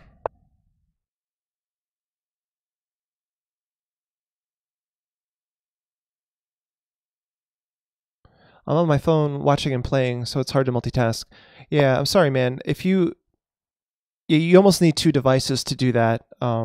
If you have like a tablet or a second phone, you could be challenging me there, but because you have to wait on the challenge. So yeah, I didn't see your challenge when it came time for me to play the next game. So I kind of want to play c5 here immediately. That seems good. Let's go for that. Sonic Castle says you switched to this variation because you couldn't play it for the initiative with the exchange variation. Huh. Yeah, but black is so solid in the Caro-Kann, it's hard to find avenues to make threats. I think that's what white's main struggle. If I could make a recommendation, you should look at the Panov-Botvinnik variation against the Caro-Kann. I think white gets the most out of that. The Panov-Botvinnik, I think, is the strongest answer to the Caro-Kann. I'm not necessarily afraid of the Panov-Botvinnik. I just think that white gets the most out of that. I've had quite a few games in that, and white can get some dangerous initiative there. So look that up, Sonic Castle, in the future.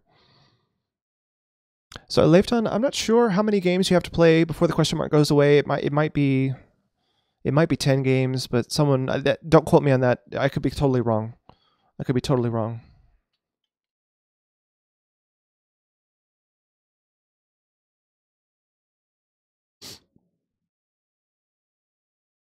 Yeah, sounds like 10's about right. Not Panov. So the Panov Botvinnik. I'm probably not spelling that right, but that's at least how you say it. Google will be able to tell you how to spell that.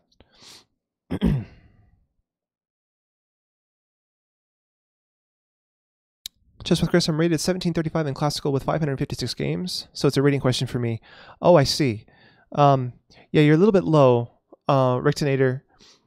Yeah, I think on another stream, perhaps tomorrow, I won't be playing classical tomorrow. So you and I could play another game tomorrow in a different time control, either like a slower blitz or maybe even a rapid game. Probably tomorrow I'll be playing faster time controls, just a little bit faster, not too much. Like I like to play 10-minute on stream, 10+0.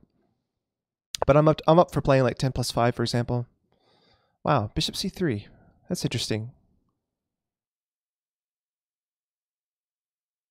I have to be careful. I just realized I have a negative score against Sonic Castle. I've only beaten him once, and he's beaten me 4 times. So I definitely have to be careful here. I think taking and then knight c6, or maybe just knight c6 first. Yeah, I think knight c6 first here.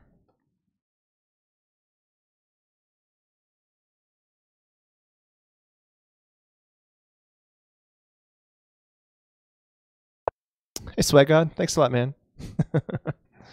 Decided to dress up a little bit today.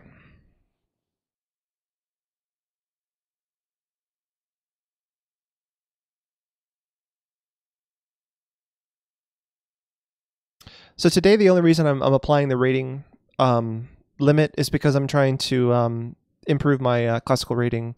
So if I play people near me, I have a good game, and I also have a chance to improve my rating.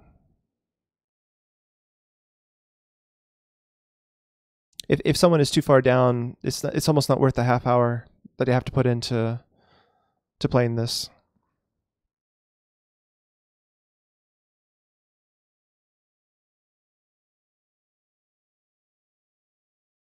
Yeah, normally I would play viewers of any strength. It doesn't matter. Like in faster time controls, especially, like I like to play viewers of lower strength so they can give you tips and point out what you might have done wrong strategically, and tell you why, which a computer doesn't do, right? A computer can't tell you why a move wasn't as good as it ought to be.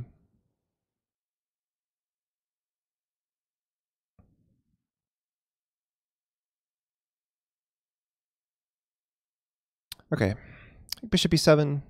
Well, probably he takes there. That's not too bad. I can see a line in the future where a whole bunch of stuff gets traded on the queen side, and then the bishop can take here, ruining my pawn structure. which is an ending I'm supposed to know how to play. Like, I'm not supposed to be able to avoid that ending playing the Caro-Kann with the isolated H pawn, and then this group of pawns here. So I might as well try to play that. So I'm not too scared of that. I'll go ahead and play bishop e7 though. But yeah, what I'm thinking of is like takes, king takes, and then bishop here, and g takes f6. And it's an interesting endgame.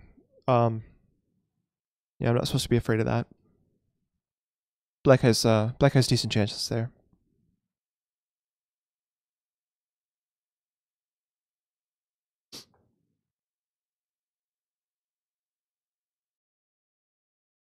I'm also noticing that I don't have to take back right away. Like I could just take his queen, for example.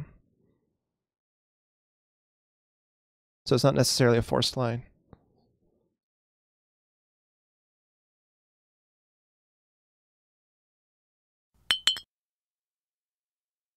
Toon Black, thanks for the follow.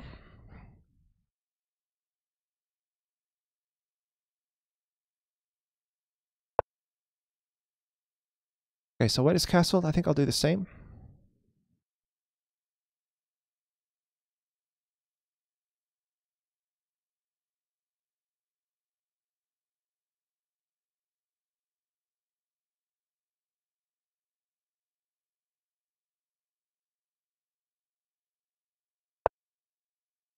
Go ahead and castle.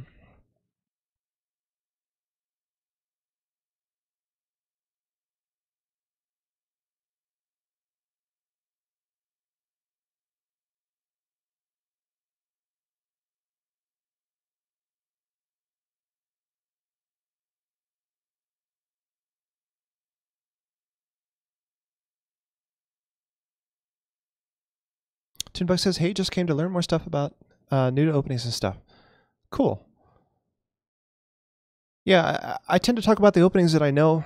I generally play the Caro-Kann as black, Semi-Slav against d4, Caro-Kann against e4, and as white, I'm a d4 Queen's Gambit player. So if any of those openings cross your repertoire, then I'm your man. I don't tend to play too many a big variety of openings, which is something I'd like to fix about my game. Maybe against lower rated players, I should start playing like e4 and other openings.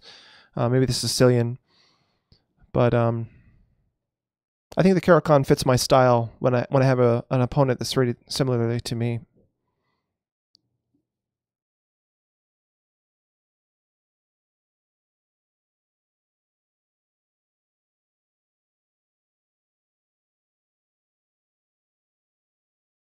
So Queen c7 is jumping out at me as a decent move. Like to get the rook opposite his queen on the d file.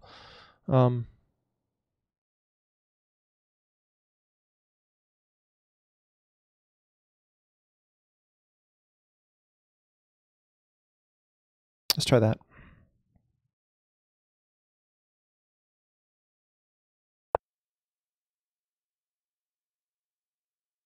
I could have went badly with a ballsy g5 instead of castle. Yeah, I'm not sure. Yeah, especially with the h pawn taking on passant and his queen also looking at that square, that probably wouldn't have been good.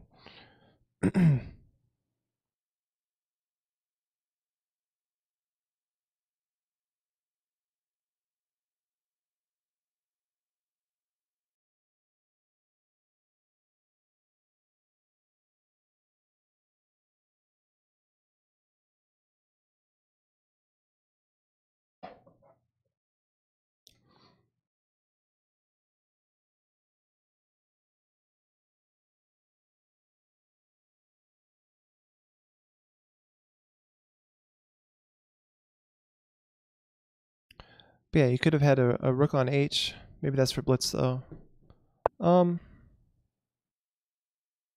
Yeah, my h6 pawn is still there though, right? Like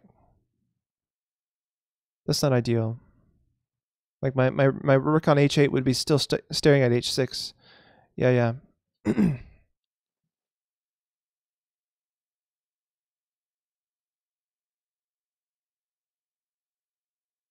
Okay, so this is a nice centralizing developing move. I think I'm going to go ahead and release attention here. He's threatening this pawn, and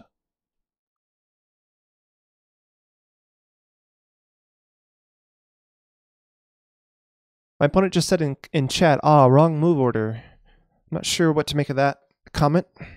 Maybe he thinks he's made a mistake here.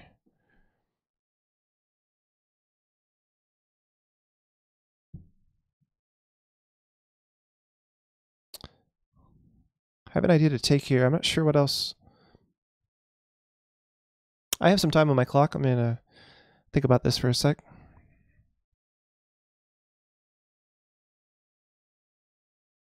Maybe he was considering about taking and then hitting the bishop with his knight, whereas this way, you know, my bishop's not there. That's all I can think of. Because after pawn takes, knight takes, putting my rook here seems good.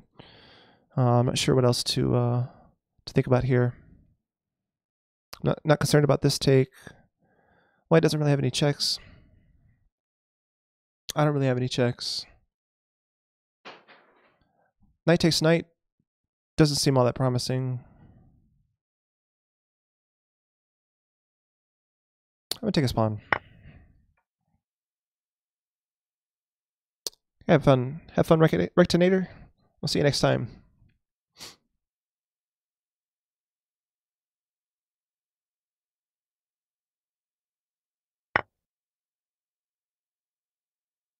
Okay, knight takes. I can centralize my knight with tempo. I guess his queen.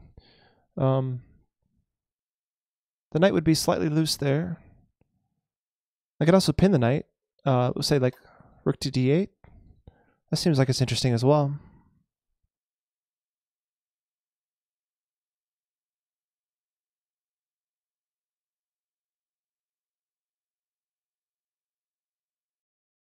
Rook d8. Does he have this move? No, I would just take it. It's no big deal. This move though? No, I just take his queen. It's fine. All right, let's go here. He might have f4 though, stopping knight e5. So maybe we should play knight e5 first. I'm not really sure though. I mean, I think my play is on the queen side here with the minority attack. So let's just play towards that. There's no need to go crazy with the knight. I'm not necessarily looking to go queen side or king side with my pieces.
Yeah, so I got use use exclam song. You'll see. It'll tell you the name of the song, the artist usually, and then then who requested it. There's also there's a, you know, in case there's more than one person who doesn't like the song, you can do exclam skip, and if 3 people do skip, it'll go ahead and skip. But we've already passed it. This is a different song now. But yeah, skip exists for a reason. You know, like if a song isn't popular with the majority of the chat, then it will be skipped. But it needs 3 people to participate and to vote to skip. I think that's right. Let me double check that in the settings. Skip cost 0 and votes until skip 3. Yep.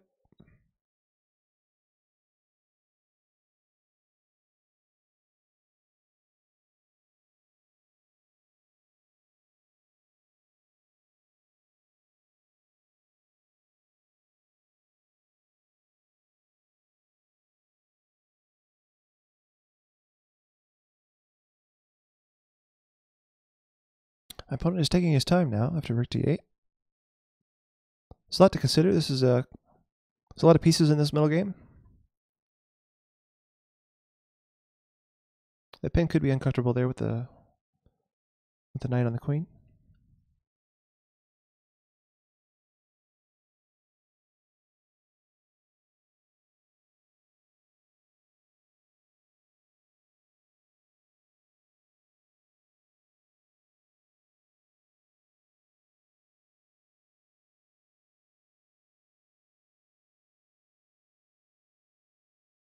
So this is some good jazz. I like this.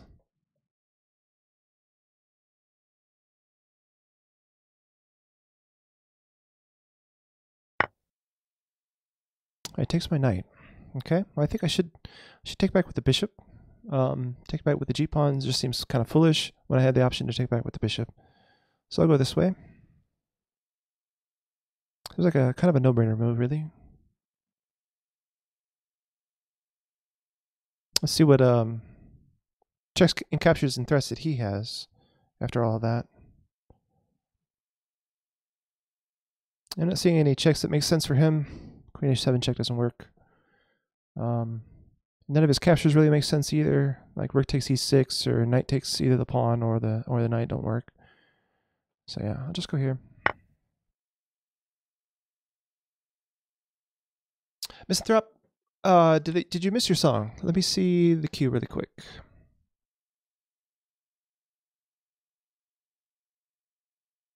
No, Mr. Throt, if you're talking about every breath you take, that's going to be like 5 songs from now. Use the command song list, all one word, song list, in order to check on that.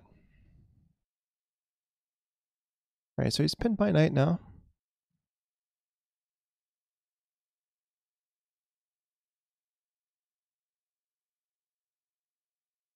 I think rook c8 might be the order of the day.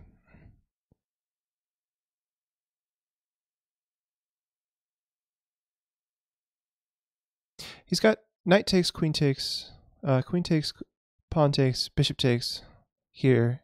Going to a double rook endgame where I have all the weaknesses. That doesn't seem very nice. If I go bishop takes, he goes back with the bishop. It's a little bit more. It's a little bit nicer. Then I can play rook c8 after that. So bishop takes, rook c8 is what line I'm looking at right now. Can't take the pawn because the knight.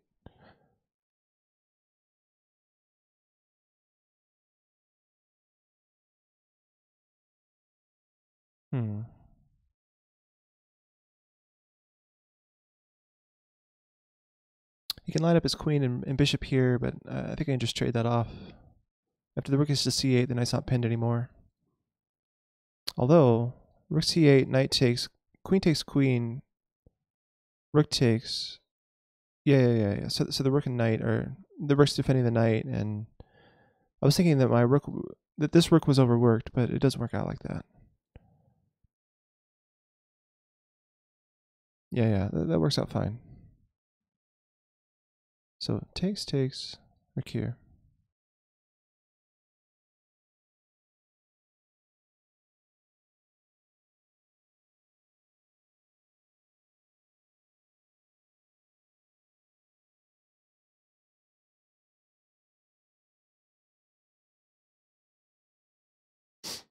It's interesting.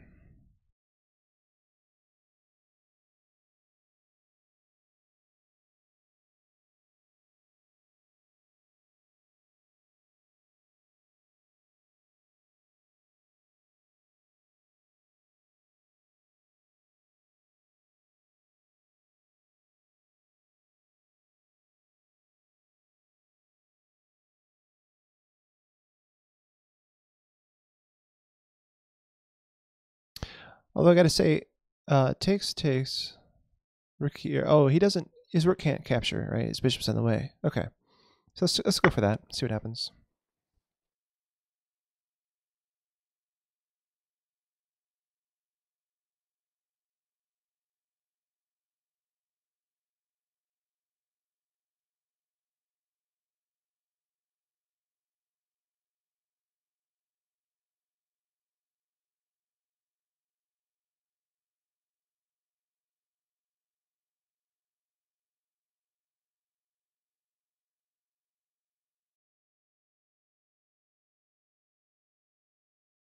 So Swagga wants to skip this one. If anyone else does, three other people could skip this, or two other people could join in and skip this one as well. Some German hip hop.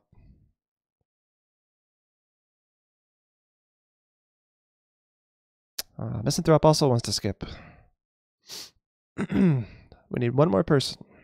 Oh, there we go. It has been skipped. Thank you, Draconic Fae.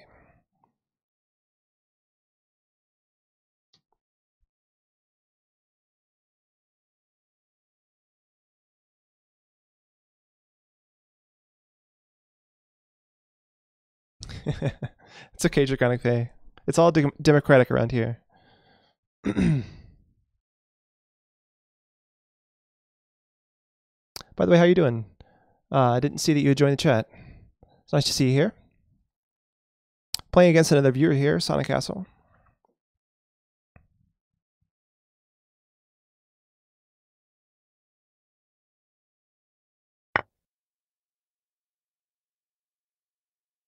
Okay.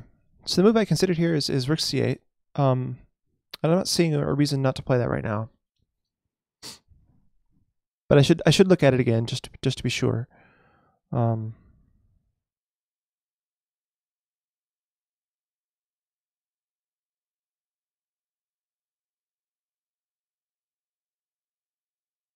let's go ahead and play it. Not seeing any issues.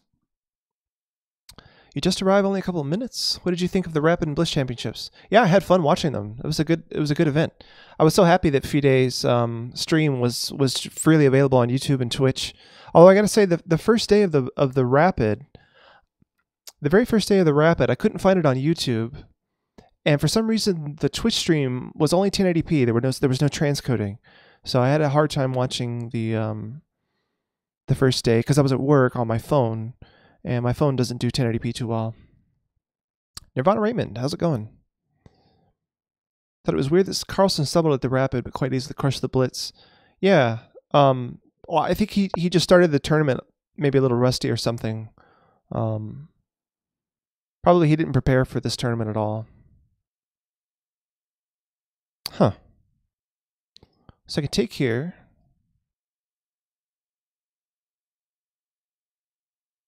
And then we trade these two pawns.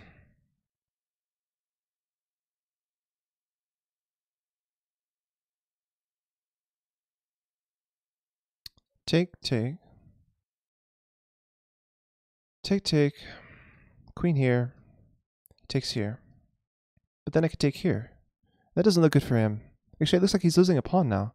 What am I missing? Take here. Take. Take, take. And then I take here. He takes here. And then I take here. Guarding my pawn. Yeah, I'm going to go for that. I don't see any reason not to. Ah, classical music now. Beethoven's Egmont Overture. Okay, so he pretty confidently took back here. But if I take, and he takes, then I go here. There's something with his rook and his queen coordinating somewhere. I mean, e6 is kind of a piece of granite. I could take here first. That's an option as well. No, I can't actually because of rook takes here, winning the queen. Rook takes, and he takes, and he wins my queen. Yeah, so I have to take here first. All right, and now queen takes is my idea, followed by queen takes here. He doesn't have to take this way, and then I just have an extra pawn, 4 against 3 with 2 and 2 on here. Or if he takes, then it's just 1v1 with a 4-on-3. So let's go for this. And somehow in the transition to this endgame, my opponent has dropped a pawn. Unless I'm missing something, and I've miscalculated somehow. I'm not really sure. Nevron Raymond, we could play rapid. Come back tomorrow. I believe this is going to be the last game of the stream today, and I will be I'll be playing tomorrow. But yeah, I'll be playing with any viewer I think tomorrow, and I'll play like longer blitz games or rapid games tomorrow. No problem. Okay, so yeah, he chose not to trade these 2 pawns. This is not really a threat.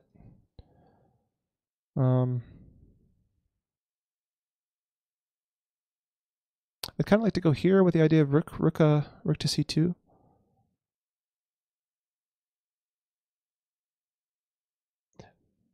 Queen here also hits this pawn.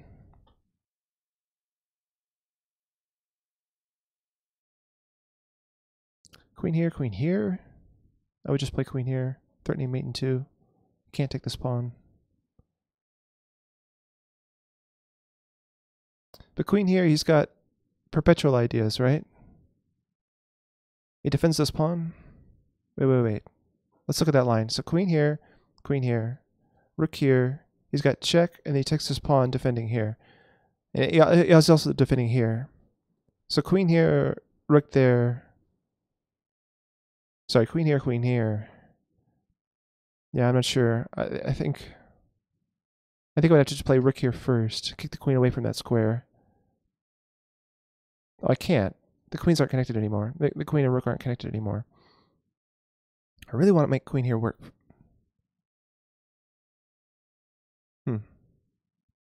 But yeah, this check. Oh, wait. Queen here's not a threat. Wait. Queen here. It is a threat. Ugh, I'm confusing myself with all these lines.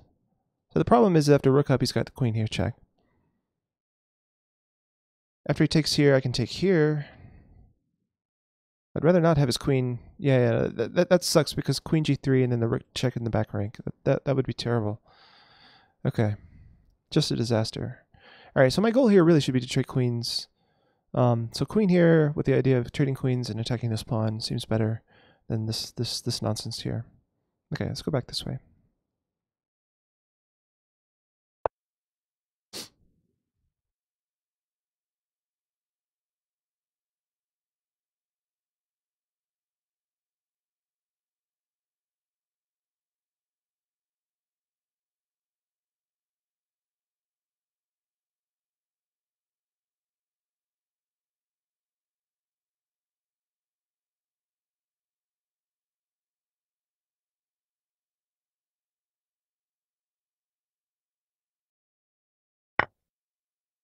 Why did you not consider king h7 first? King h7, you mean instead of moving the queen? I'm not sure that king h7 really accomplishes anything. Like, eventually my king wants to come to the center of the board. King h7, it's not going anywhere, right? I can't get out at g6 because of this pawn.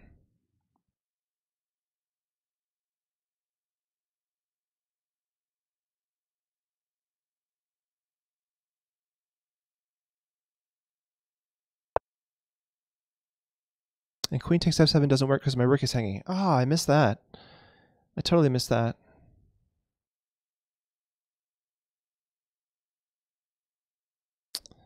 Alright, so my idea here was to get here and defend this pawn. I could also trade by taking on h5, and then going here and then coming here. But that gives him 2-1 on the queen side versus my 4-2. I don't think 4-2 is so much better than 4-3 to allow him to give it have a 2-1. So I'm gonna go rook b5 here. I'd rather not defend though. Like I'm stuck going on a5 after he takes b7 anyway.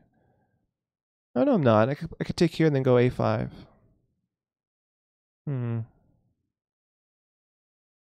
actually I do like this because of the back rank check. My king can actually get out to g6.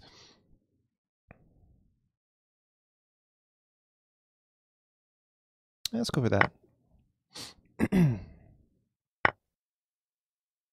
All right, so now a5.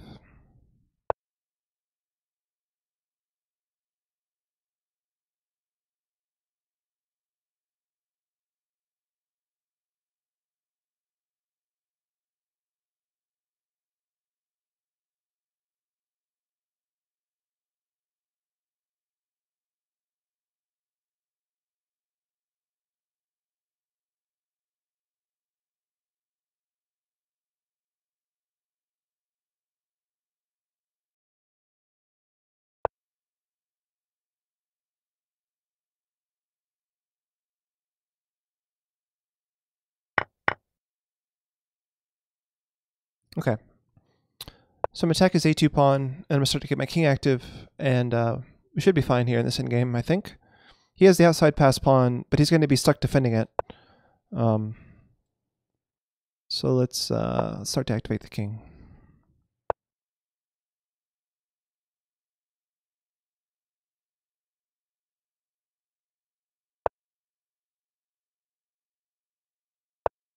Will anyone blunder? Stay tuned. Yeah, fate. You never know. You never know.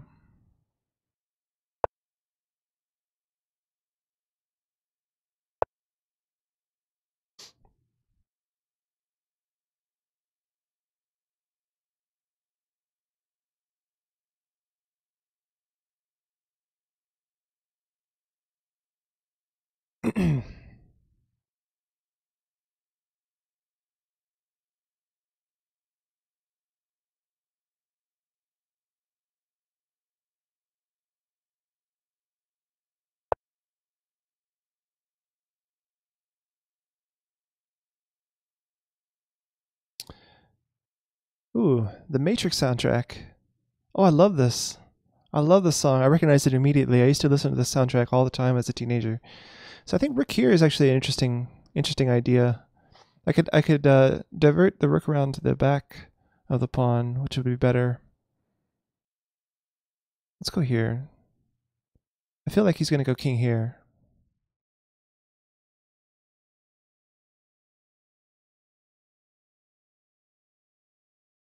It also frees up his rook to come down here, for example. That would be bad. He already has the freedom to go here, but then he has to worry about this pawn afterwards. Let's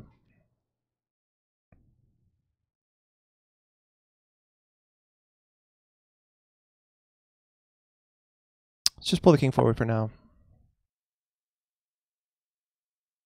Sonic Castle, nice. So you requested this. Beautiful song. I used to listen to this song on repeat. I think it was one of my favorite songs on the album. So the issue is that the rook is hitting all of the squares to make a pass pawn here. So I need to actually use my rook somehow. So like if I try to push this pawn, like his rook is guarding the square, and if I try to do the same thing over here, his rook is guarding. So it's unfortunate, really.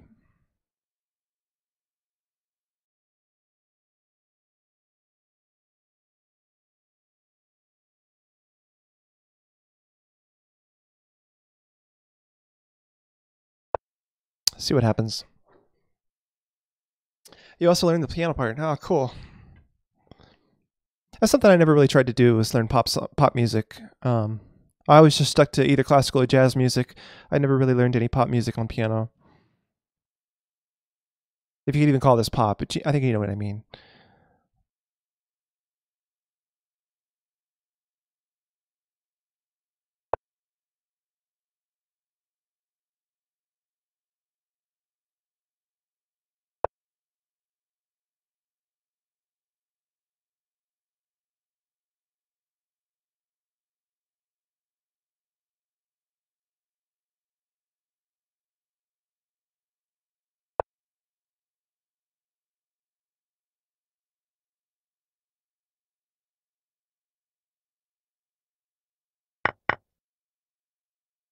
So now I think the temptation is to go forward, but then he has rook check here. So I need to go like rook h, king h5.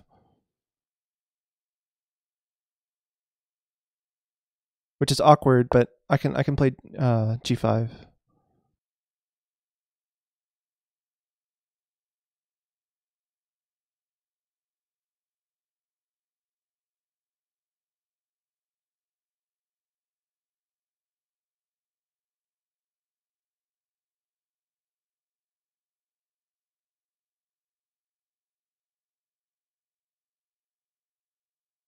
For many years, I think The Matrix. I considered The Matrix to be my favorite movie. Nowadays, that feels kind of immature. Like I'm not sure that The Matrix is really my favorite movie. As I grow older, the more dated that movie. I just like the special effects in it mostly. The story was decent too, but yeah. So now I think rook check followed by rook here and then king up, or maybe g5 after rook here.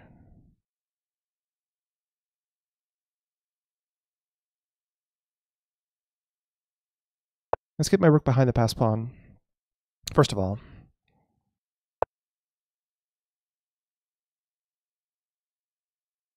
And now rook a3. I'll begin to play my pawns up. I should be able to get connected passed pawns here on the king side. And while keeping an eye on this queen side, I'm also cutting his king off. This feels good. It feels really good. As long as my king stays in front of these pawns, he can never check and then promote. So let's go ahead and play g5 now.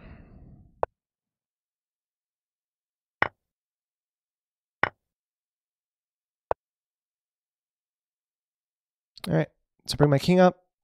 I can push this king back and generate checkmate threats while I'm pushing my pawns forward.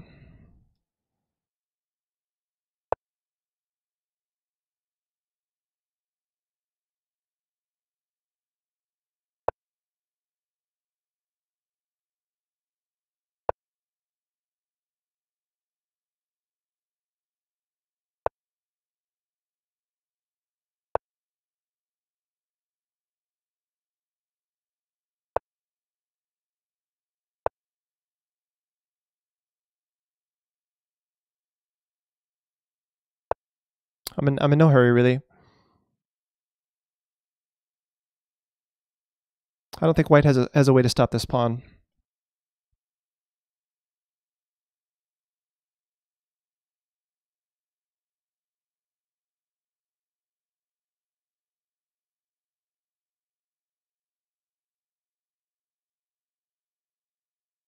His rook can't move. His king can't move this way, and moving this way doesn't really do anything. I think white is out of ideas. I'm just going to make a queen on the g1 square.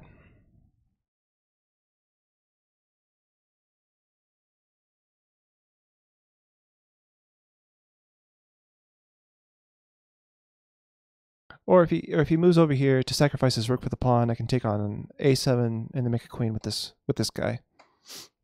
All right, good game, Sonic Castle. It's my first win against you in quite a while. I'm trying to decide. The first time we played was the first and only time I ever beat you. So this was a 10-minute game about a month ago. Yeah, so it's my first. So we played about 5 games now or 6 games now in a month, and I've only beaten you twice. So it feels good. It feels good. So now my classical rating is up. It's over 1900 now. Good deal. All right, so I'm gonna look for someone to raid here. I think we'll raid Pippi though. So thanks for watching, everybody. I appreciate you guys being here. So yeah, thanks for watching. We'll see you guys next time. I'm gonna let you listen to this while I end the stream here. Such good music. I love this.